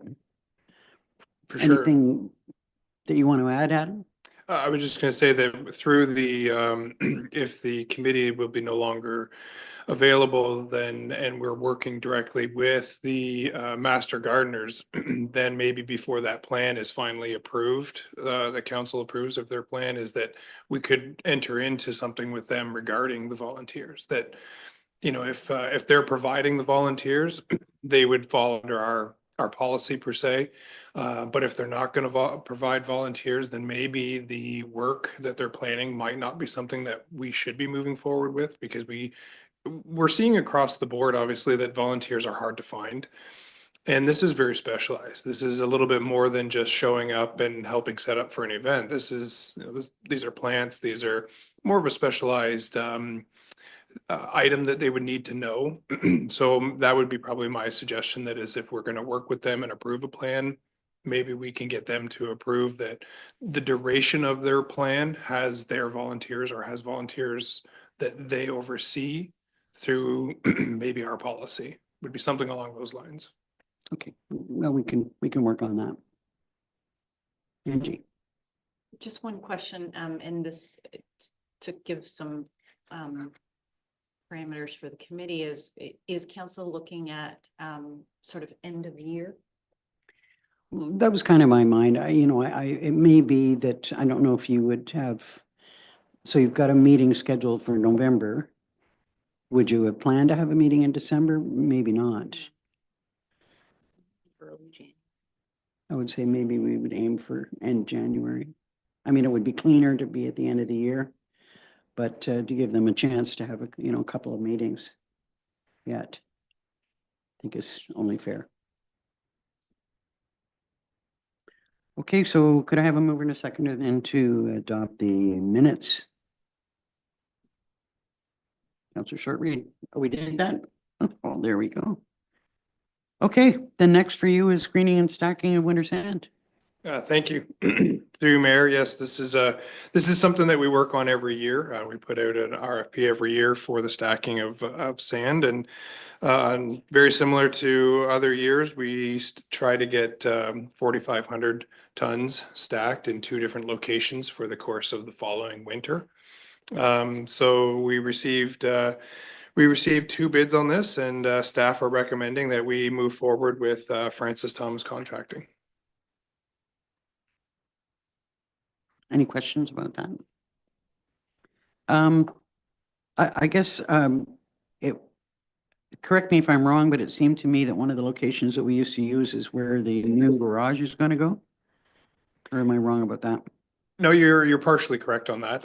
So what happened is that because we needed to utilize the more space where the new garage is going to go, what we did was, instead of stockpiling our sand there, which is typically what we've done in the past, we moved all the sand out, and then we utilized the material that we were going to remove for the building. We utilized that for winter sand for 2 seasons. Okay, mover and a seconder to approve the RFP results. Councillor Perry and short read.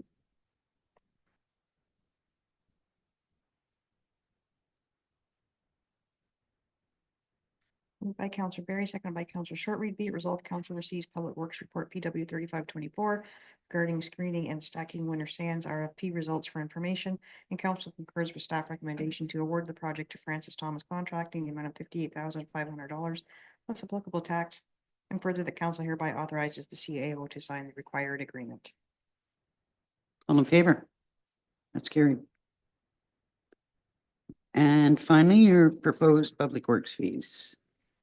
Thank you again. Excuse me, under the entrance fee, and the road occupancy fee, we are suggesting a $50 increase on the non-refundable. That is based on the amount of staff time, going out, making the phone calls, going back and forth to the properties to inspect and take a look at what they've put in place. So this is just to cover those additional costs of staff time, fuel, running back and forth and whatnot. Moving on, do you want to leave it there, or do you want to move on to the rest of it? Is there any No, discussion? carry on, unless there's any questions about that portion of it. Okay. So moving into the Haliburton Stanhope Airport, you'll see some significant increases here. And so what we've done is staff had gone out and we looked at other airports in the surrounding area. So we looked at Kawartha Lakes, Peterborough, and I'm just trying to think of Huronia. So through that investigation, we've seen that we're quite lower than the rest of them, the surrounding airports. So we were going to look at a 2-staged approach to this, is that to try and get us up to par with the other 3 airports that we looked at. It is quite a considerable jump. So through conversation with staff, we've decided that we would kind of take a 50-50 approach and just to move it up to roughly where we think we would be for this year, and then another bump again next year that would bring us within comparable rates of other local airports. When we looked at the other airports, these are for similar size airports, similar size hangar spaces. And again, it meets almost that industry standard that we're trying to go for. So it is a bit of an increase. We understand that, but I think with the, again, meeting what is already out there, trying to be comparable, the increased operations that we're doing at the airport, trying to make it, a much better place, and the efforts we're putting into it, I think this is more than feasible. And you're confident that we've looked at enough other airports and that we're still kind of under the wire as far as, reaching what they're charging for hangars? Yes, I do. So when we did our original look at other airports, where we're charging for some of our hangars, we're approximately, the way we sit right now, let's just talk for like Group B and C at our increase rate at 3,000 per year. If we were to try to meet other airports that are with similar size of hangar space, we're actually, closer to the 4,500 mark annually. So without getting crazy and just trying to get right up with everybody else, but also I would never want us to be equal. I would like to think that maybe we would be a little bit lower to still stay attractive. We're definitely lower than others in the area.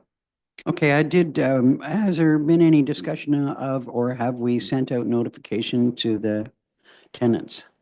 So from this meeting, if council approves the increase in hangar rates, we'd send out our email to our hangar tenants, letting them know of the increase as of the new year. Yep. So nothing as of yet, but moving forward from this meeting, there would be something that goes out either not likely later today, but it'd be tomorrow. Okay, yeah, that'd be great. I did get a letter of concern about the rate increase and whether there'd be notification and, Yep. you know.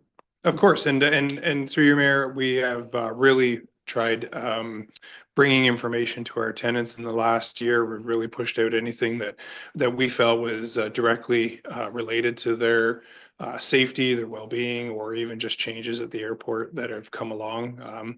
I would say that 90% of them have been very receptive of it.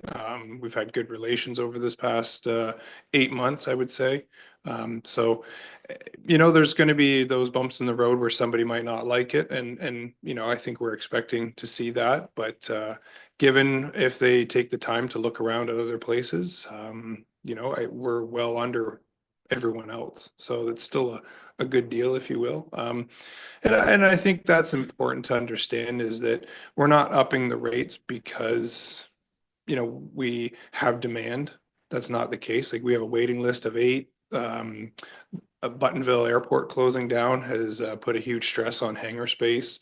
So we never really looked at it in that light. We looked at it as more as trying to bring our airport up, trying to get more funds into it so we can do better things at the airport, keep the upkeep on it going. And be comparable with other airports. And that's correct. Yes. Yep. Councillor Barry? Just in regards to Group B, it says to be determined. I honestly don't know the difference between Group B and Group C. I'm guessing Group B and Group C are larger hangars or smaller hangars. Well, hangar D is the one that's in litigation and, there still Okay, needs to be work got it. done on it. So Okay. I think it would depend on. But I can answer though that Group B and C are the smaller hangars. And then Group E through H, they are the new hangars that were built in 2015, the larger hangars.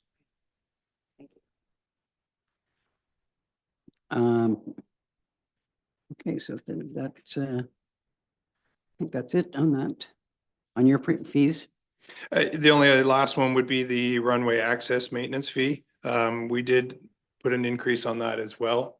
Just the wear and tear of vehicles, the amount of fuel, the way the storms come in. It made sense following along with an increase so that we can keep our costs going. And it looks like a reasonable increase. Okay. So then we're into cemeteries. So from my perspective of the cemetery, the increase that I looked at and spoke with staff about was the increased fee for the mini excavator surcharge. That was a direct result of calling a rental company and asking them, how much will it cost you to bring an excavator to us, use it for the opening and closing, and then take it back? And that was the cost with no markup on it at all. I mean, we weren't going to do that. So $1,200 was what they were saying it would cost us. Other than that, if the fees were changed, I would leave that to our clerk. Any questions? Could I have a mover and a seconder then to approve that fee schedule? Councilors Richards and Barry. And everything just disappeared off my computer.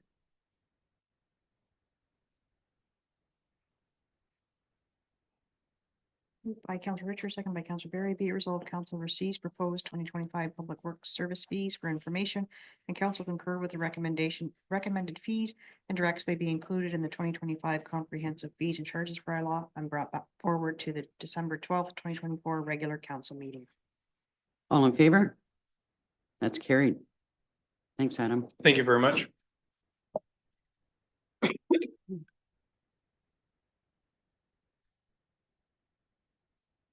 Next up is fire services. Afternoon, Mayor and Council. Good afternoon. I don't know if you heard my mayor's remarks early this morning, but just kudos on a absolutely successful function on Friday night. It was just a feel-good experience for all, I think. That's great to hear. And we do have a wonderful group of volunteer firefighters. And I think it did go over quite well. And thank you for council and mayor's participation. Okay, so anything that you'd like to highlight for us? Yes, what I'm bringing forward is proposed change in fees. We have one change, and that's commercial burning permit, and that's as a result of the elimination of the daytime burn permits that we put in the spring. So we did have a commercial burn permit opportunity for contractors. This fee of $150 is to remain consistent with the other 3 townships. So they're all going to have the same rate. It's good to see the work that's being done actually by all departments in looking at, comparing fees and, trying to set up similar fee structures across the county, which is really good to see. Any questions? Deputy Mayor Dayu? Thanks, Chief. So the commercial burn permit could be a daytime burn? Correct. To apply for, you have to be a contractor. It has to relate back to a building permit or a driveway access permit or a business permit. It's $150 and it's good for 7 days, non-renewable, unless they apply again for another fee. Just for a matter of information, this past summer, we had nobody apply for one. Right. And I have Go ahead. a follow-up. What happens if there is a resident who understands they're not going to get a permit for daytime burn, but they've got a particularly large burn that they want to do? They're happy to do it after 7 p.m. Do they not need a permit for an unusually large burn? No, they can't exceed 2 meters until November 1st. And that's laid out by the Forest Protection Act. So under no circumstance can they exceed that before November 1st? Correct. And then after November 1st, can they do it at their will in the night, or so there's no permit? At any time, they can do it after November 1st. At any time? Okay, Yes. okay, got it. Any other questions about fire services fees? Can I have a mover and a seconder then to adopt them? Councillor Short-Reed and Richards.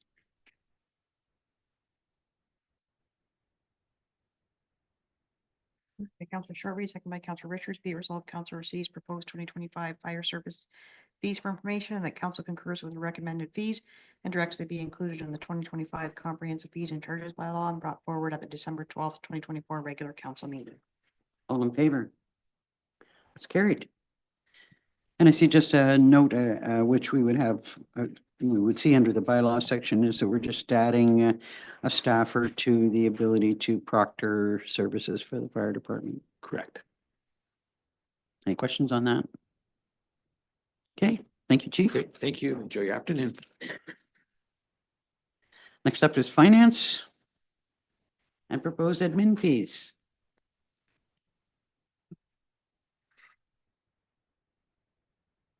Thank you, Mayor and Council. Good afternoon. Good Madam afternoon. Treasurer. As far as the fees go, there's a housekeeping change on the color ink printing, which is just mimicking what it was previously at 88 cents. And then the other one that has changed for the fees is actually that the cost isn't changed, but it was per year previously, and now we've changed it to $15 per property for tax history reports or annual tax payment receipt summaries. And that's basically because our new software allows, it's a much simpler process, and we can get multi-years for a property without it being as a cumbersome process. So we didn't feel that it needed to be per year, but it will remain as a per property. So requests of that nature. Any questions? Mover and a seconder to adopt them. Councillor Short-Reed and Deputy Mayor Dayu. Moved by Councillor Shortreeve, second by Deputy Mayor Dayu. Be it resolved, council receives proposed 2025 administration services fees for information. And council concurs with the recommended fees and directs they be included in the 2025 comprehensive fees and charges bylaw and brought forward at the December 12th, 2024 regular council meeting. All in favor? That's carried. Next is an absolutely frightening financing agreement with Infrastructure Ontario. Worth every penny, though, I'm sure. I must agree. Actually, this is more for an information-only report, really, because when we signed the borrowing bylaw in relation to the application process with Infrastructure Ontario, there was a clause in there that allowed and already provided that we execute the financing agreement. But based on the fact that at that point it was only application, I felt it was important to let council know that we have been approved for the $4.4 million loan. Just to have a resolution of council to authorize the mayor and treasurer to sign the financing agreement in accordance with the process. Any questions? Okay, so we received that for information. Mover and a seconder. Councillor Barry, Councillor Richards. Moved by Councillor Barry, second by Councillor Richards. Be it resolved, council receives Treasury Report TT 3124 regarding the financial agreement with Infrastructure Ontario for information and that council authorized the mayor and treasurer to sign the agreement on behalf of the township. All in favor? That's carried. Next is administration business. And the first is a request from the YWCA related to their Wrapped in Courage campaign and a request to fly flag. A couple of comments. We don't have a flag raising policy. And I'm not sure that we want to get into an arrangement where we agree to, we've only got one flagpole. And certain flags we're not going to take down in order to be replaced by others. So I guess, you know, I've looked for comments from members of council and or staff. Any comment you want to make on that? I can, for sure. We, like you said, we don't have a flag raising policy. And there are federal regulations around that you can't fly with the Canadian flag. So, I mean, certainly up to council on a flag raising policy. If you entertain one, you entertain them all. So. Councillor Richards? Sorry, I just wanted some clarity on that, that there's federal regulations on what you can fly with the Canadian flag. So the fact that we only have one flagpole means we'd have to take the Canadian flag down? Or not allow any flag but the Canadian flag? We have Both. flown the Indigenous flag on Truth and Reconciliation Day. We took the Canadian flag down to fly that one. You can't fly anything with the Canadian flag. So you'd have to have, we would have to have that second pole in order to fly a different flag. And then council would need to determine which flags you're going to allow to fly on that flagpole. It's a bit of a slippery slope because if you're going to fly some, you've kind of got to fly them all, or, you know, what's your criteria for saying, no, we're not going to do that one? Deputy Mayor Dayu. It's true. It's a complicated thing, but I think it's a worthy conversation to have, and I am in support of having a flag policy just for exactly when these sorts of requests come through. We can keep it as simple or as complicated as we want. My inclination would be, in the absence of that policy, to perhaps say no this year, knowing that, you know, if this is a usual campaign that's going to come back time and time again, because it is associated with an International Day for the Elimination of Violence Against Women, which is a thing, that perhaps we entertain it next year based on the outcome of our conversation about a flag policy, which we might consider getting a second flagpole. You know, who knows, for these sorts of things. Certainly, I've been aware of the absence of the Pride flag during Pride Week or Pride Month. I think that's something that I would like to see us consider flying in support of the LGBTQ community in Algonquin Highlands and in the county, but that would be wrapped into, you know, into part and parcel of this conversation. So that's my inclination, is to say, great idea, we're not ready yet to this request. Take some time to develop a flag policy, and then next year we'll be more in the know what we're gonna do. With respect to, I do not believe we've ever actually been asked to fly the pride flag, but I would say that we have a permanent statement out front in the form of our pride bench, and I'm quite proud of that. And I think, you know, and as an alternative, it serves us well. Councillor Shortreed, did you have a comment? Councillor Richards. I would have no problem for the flag for one day, like, for example, the Human Rights Day, it's all encompassing, whatever. If we want to at least say yes to one day, not the whole 16 days of taking down the Canadian flag. But in this case, we're not taking down the Canadian flag to do that. Or are we? Would we? I personally, I have a little bit of an issue with this. I don't disagree that there is violence against women and much more violence against women than there is against men, but there's also violence against men. It's real, it's there, and it's not acknowledged ever. That's why I suggested the Human Rights Day, for that very reason. So I also like, you know, Deputy Mayor Dayou's suggestion that we consider, you know, looking at a flag policy and seeing what we can do with that going forward.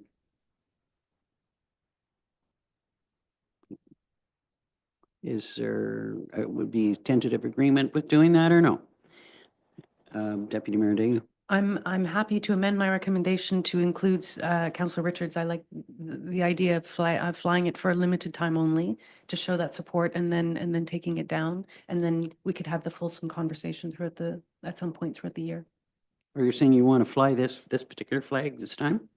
For a day, I think that's a good suggestion. Don't know what the others think. Councillor Berry. I think having it on Human Rights Day sort of says that we acknowledge the importance, and I think it kind of goes aligned with what you're saying, is there's abuse against everyone in relationships. So I would support having it up for one day rather than saying no. I'm sorry, for clarity again, we're allowed to take the Canadian flag down in order to fly this flag? Yes, you can do that. Yeah, you just can't fly them together. Okay. Okay, well, if that's the wishes of council. Do we have a motion for that? Can I have a mover and a seconder then? I guess we kind of do. Deputy Mayor Dayoud and Councillor Richards.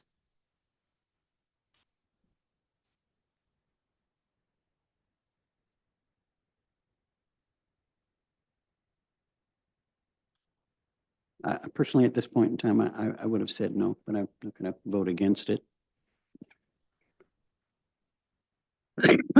Excuse me.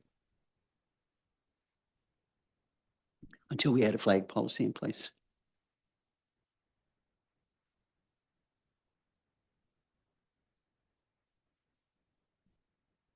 I was Deputy Mayor Dayoud and Councillor Richards.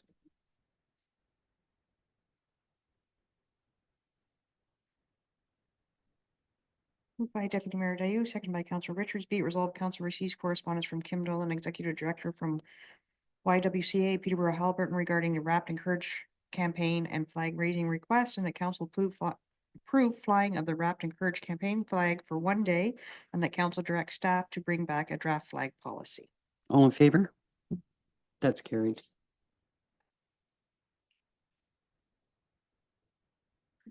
Okay, next on the agenda is the delegation of authority bylaw and some housekeeping amendments to that.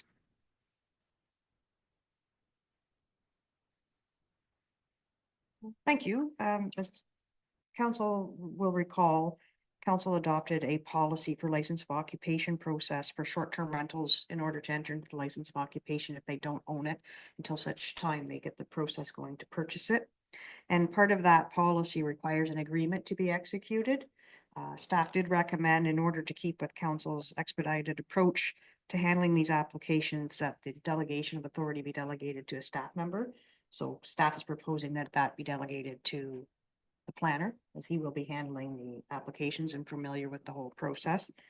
And in addition to that, is updating the bylaw. Staff is recommending a couple of items. I'll just quickly highlight them. They are identified in the report.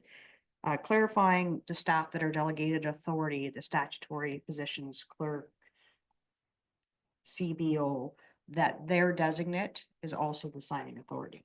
That just prevents having to list everybody in the schedule that's attached under that authority. Also expanding the CAO's delegation to delegate any one of the departments that have been delegated in their absence. Should someone leave, the public works manager, for example, doesn't have a delegated, not a statutory position, so the CAO would be able to delegate that authority.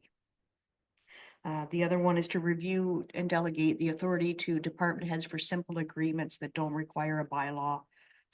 One of the items that was brought up when you're planning an event like Snowball, and there's an agreement for the rental of washroom facilities, that the department head will be able to sign that as opposed to the CAO having to go through the process. Cleaning up one, we already have the public works manager delegated authority for declaration of significant weather events in our policy, just moving it into this bylaw so it's an easy reference if anyone's looking up who has that authority. And one new one that staff is recommending, and this stemmed from, if council will recall, the fire protection grant that the fire chief brought forward a few meetings ago. There was a very tight turnaround for the funding. We did have, I believe there was one day that we could submit it following council's approval. So in instances like that, where it isn't an extra cost to council, where it's not over and above what has been budgeted, and it stays within the mandate and strategic direction of this council, that staff be able to submit that application, obviously in consultation with the CAO, and then a report brought forward following the submission to let council know that it's been submitted. And just on another note, that any delegation of authority that involves funds, it only extends to if it's been included in the budget and it's within budget. Anything over or not included would always have to come to council. Any questions on that? Could I have a mover and a seconder then to receive that report? Councillor Shortreed and Councillor Berry. And just in efforts of not making Deputy Mayor Dayu leave the room twice, we'll bring the bylaw forward now. So could I have a mover and a seconder to adopt the bylaw? Councillors Berry and Richards.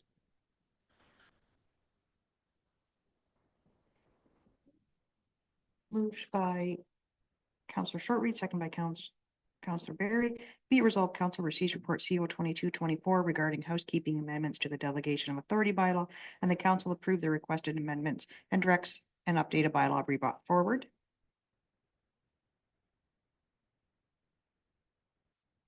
All in favor? That's carried.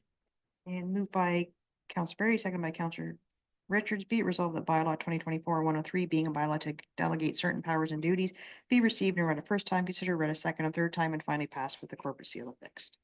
All in favor? That's carried.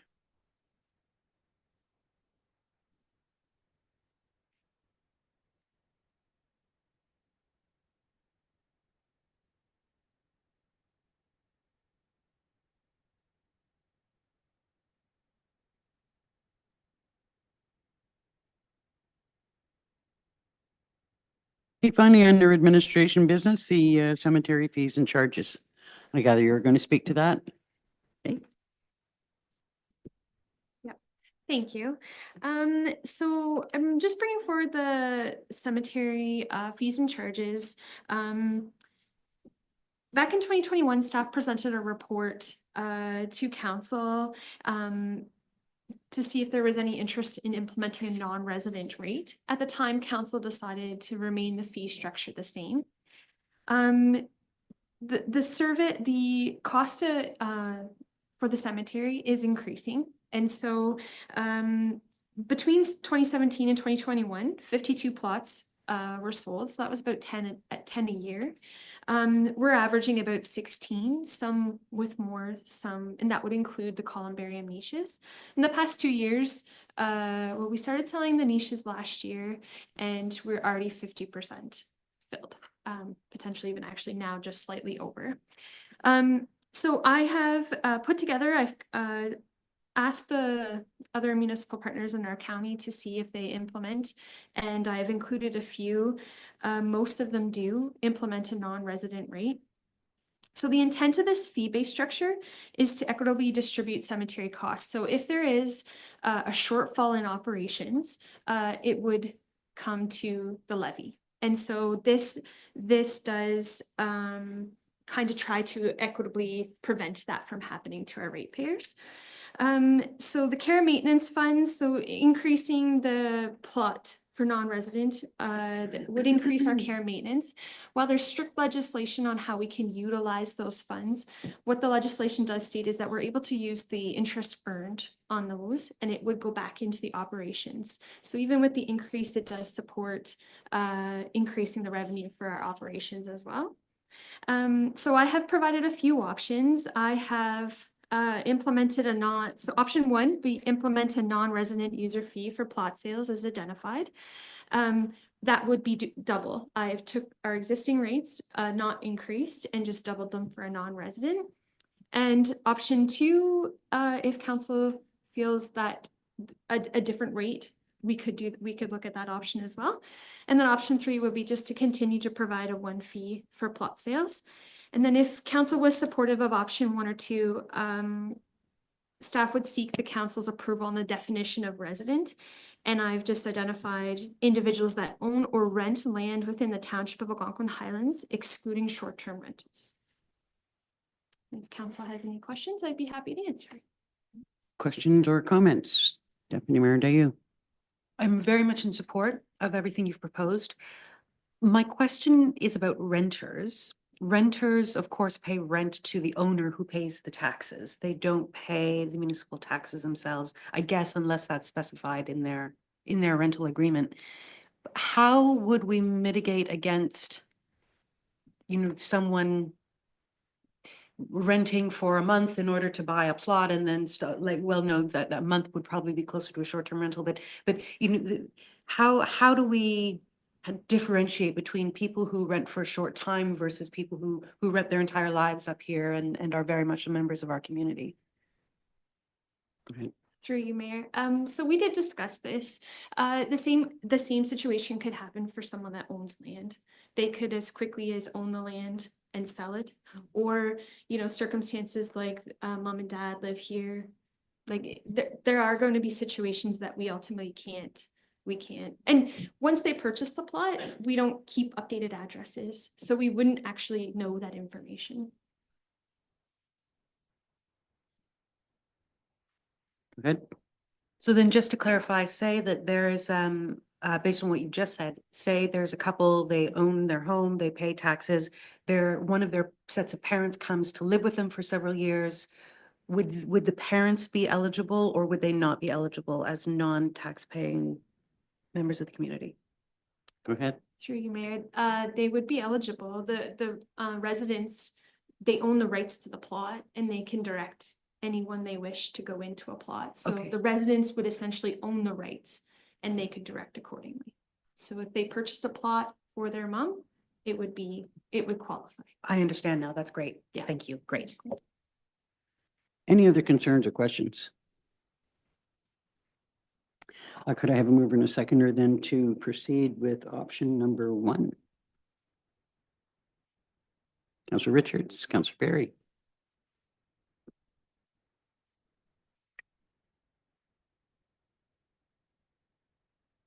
By Councillor Richards, seconded by Councillor Berry. Be it resolved, council receives report DC 824 for information, and council directs staff to proceed with option number 1 identified in the said report, and that council concurs with staff's definition of resident for the intention of administering cemetery fees and charges.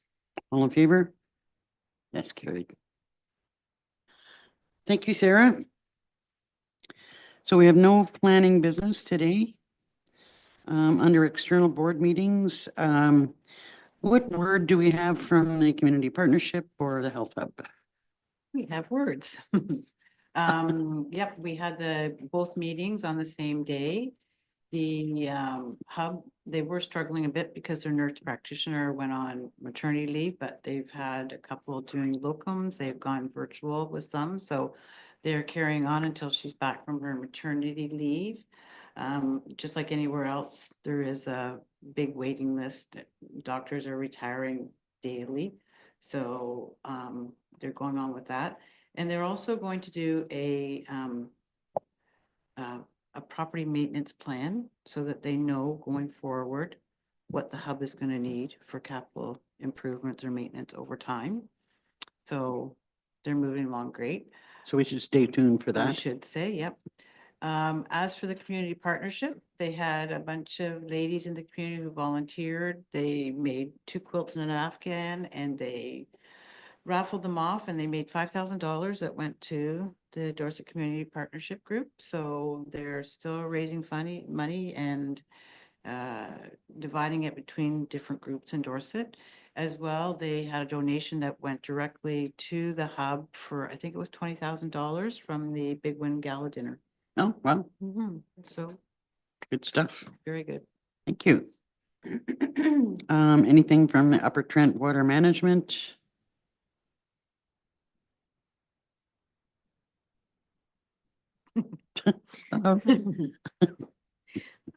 No, other than, it's been discussions quite a bit about the water levels. More than discussions, I would say, from time to time. Not really getting the answers that I am seeking. And I feel a little placated by the answers I'm getting. There is work that has been done on the Hawk Lake Dam that I feel is perhaps influencing the water levels, but apparently not. But as far as the committee itself goes, no. Anything on Muskoka Watershed Council? Not at this time. I am pleased to say that I think it's on the 29th. We will have our first OPP Detachment Board meeting, so there'll be some news about that after that meeting. It's been interesting to try and get the group together. So anyway, look forward to being able to bring some news soon. Anything you'd like to bring from the library board? Dorset is open, which is great news. That was a really nice, nice grand opening. It was really, really lovely. The only other note I would make is that I did see, but this is from social media, that the Stanhope branch will be closed temporarily. But that doesn't come from the board. That just comes from something I saw on social media. And does that sound? No? Okay. Yeah, saw that too. What was it for? What are they doing? Perhaps we could say that for those interested in going to the Stanhope Library in the coming days, they should check social media for news on temporary closures. Okay. Anything on community safety and well-being? Nothing as of yet, no. Okay, I was just kind of looking for my phone and my calendar because I know that there is there's another art show at I think it's at the Rails End Gallery that the youth are putting on with respect to community safety and well-being. The last one, it just kind of blew me away. I was really impressed with what was there. And unfortunately, eek, my phone is not here. Must be in my car at home. Anything on the Muskoka River watershed communications? If I'm not mistaken, the next meeting is in February. As far as county council updates, I'm sorry, Madam CAO. Sorry, I just remembered something. That the closure for the library is to do with the pump installation in the well. There will be no water, so there, yeah. That's why. Thank you. There have been there has been some initial work done by the Finance Committee at County Council. The Finance Committee or liaison members can include myself, Councilors Carter and Feary. Work is going really well. I think we will probably have our budget in place before the end of the year or the very first meeting in January. And if I'm not mistaken, we're at about just over 5% increase, and that does not include an agreed upon amount for capital works as a separate part of the levy, to bring us into a more sustainable position for replacement of infrastructure. That has kind of, there's been a couple of recommendations, 1.5% or 2%, and that we have not landed there anyway. So we're in the budgeting, heavy into the budgeting process, and I think the first draft budget will come to our next county council meeting. So we look forward to seeing that. And many of you may know that we had a meeting of county council at the Stanhope Community Hall, our first session on our strategic plan, which was really good. I think we've raised the subject before that the county council decided they didn't want to use a facilitator, and staff are working on delivering the facilitation of the strat plan. And our first session went very well. We basically just got through the SWOT analysis. There's some great comments, different. I think we're pretty much all on track. I'm not sure if there's anything else that we need to bring up other than that. So stay tuned on our strat plan. If there's anything that you think strongly that county council should be looking at or considering over the next years that we aren't, or there needs to be some emphasis, by all means, let Jen or I know, and we'll bring it up. So that's it for external board meetings. Are there any notices of motion? Hearing none. Was there any interest in any of the correspondence listings? Okay, could I have a mover and a seconder to receive the correspondence summary? Councillor Richards, Councillor Barry.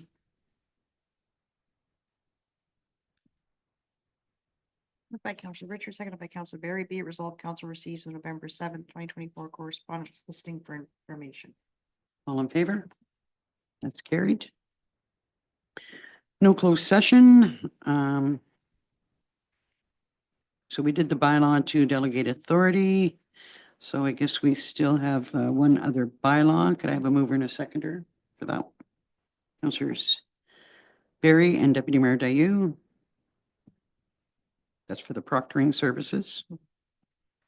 Moved by Councillor Barry, seconded by Deputy Mayor Dayu. Be it resolved, the following bylaw be received and read a first time, considered read a second and third time, and finally passed with the corporate seal of PIX 2024-104 to authorize a letter of agreement for the provision of providing National Fire Protection Association examination proctoring services. All in favor? That's carried.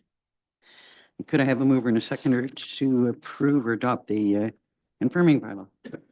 Councillor Barry, Councillor Shortreed. By Councillor Barry, seconded by Councillor Shortreed. Be it resolved, bylaw 2024-105, being a bylaw to confirm the proceedings of council held at its regular meeting on November 7th, 2024, be received and read a first time, considered read a second and third time, and finally passed with the corporate seal affixed. All in favor? That's carried. And finally, a motion to adjourn. Councillor Barry. Deputy Mayor Dayu.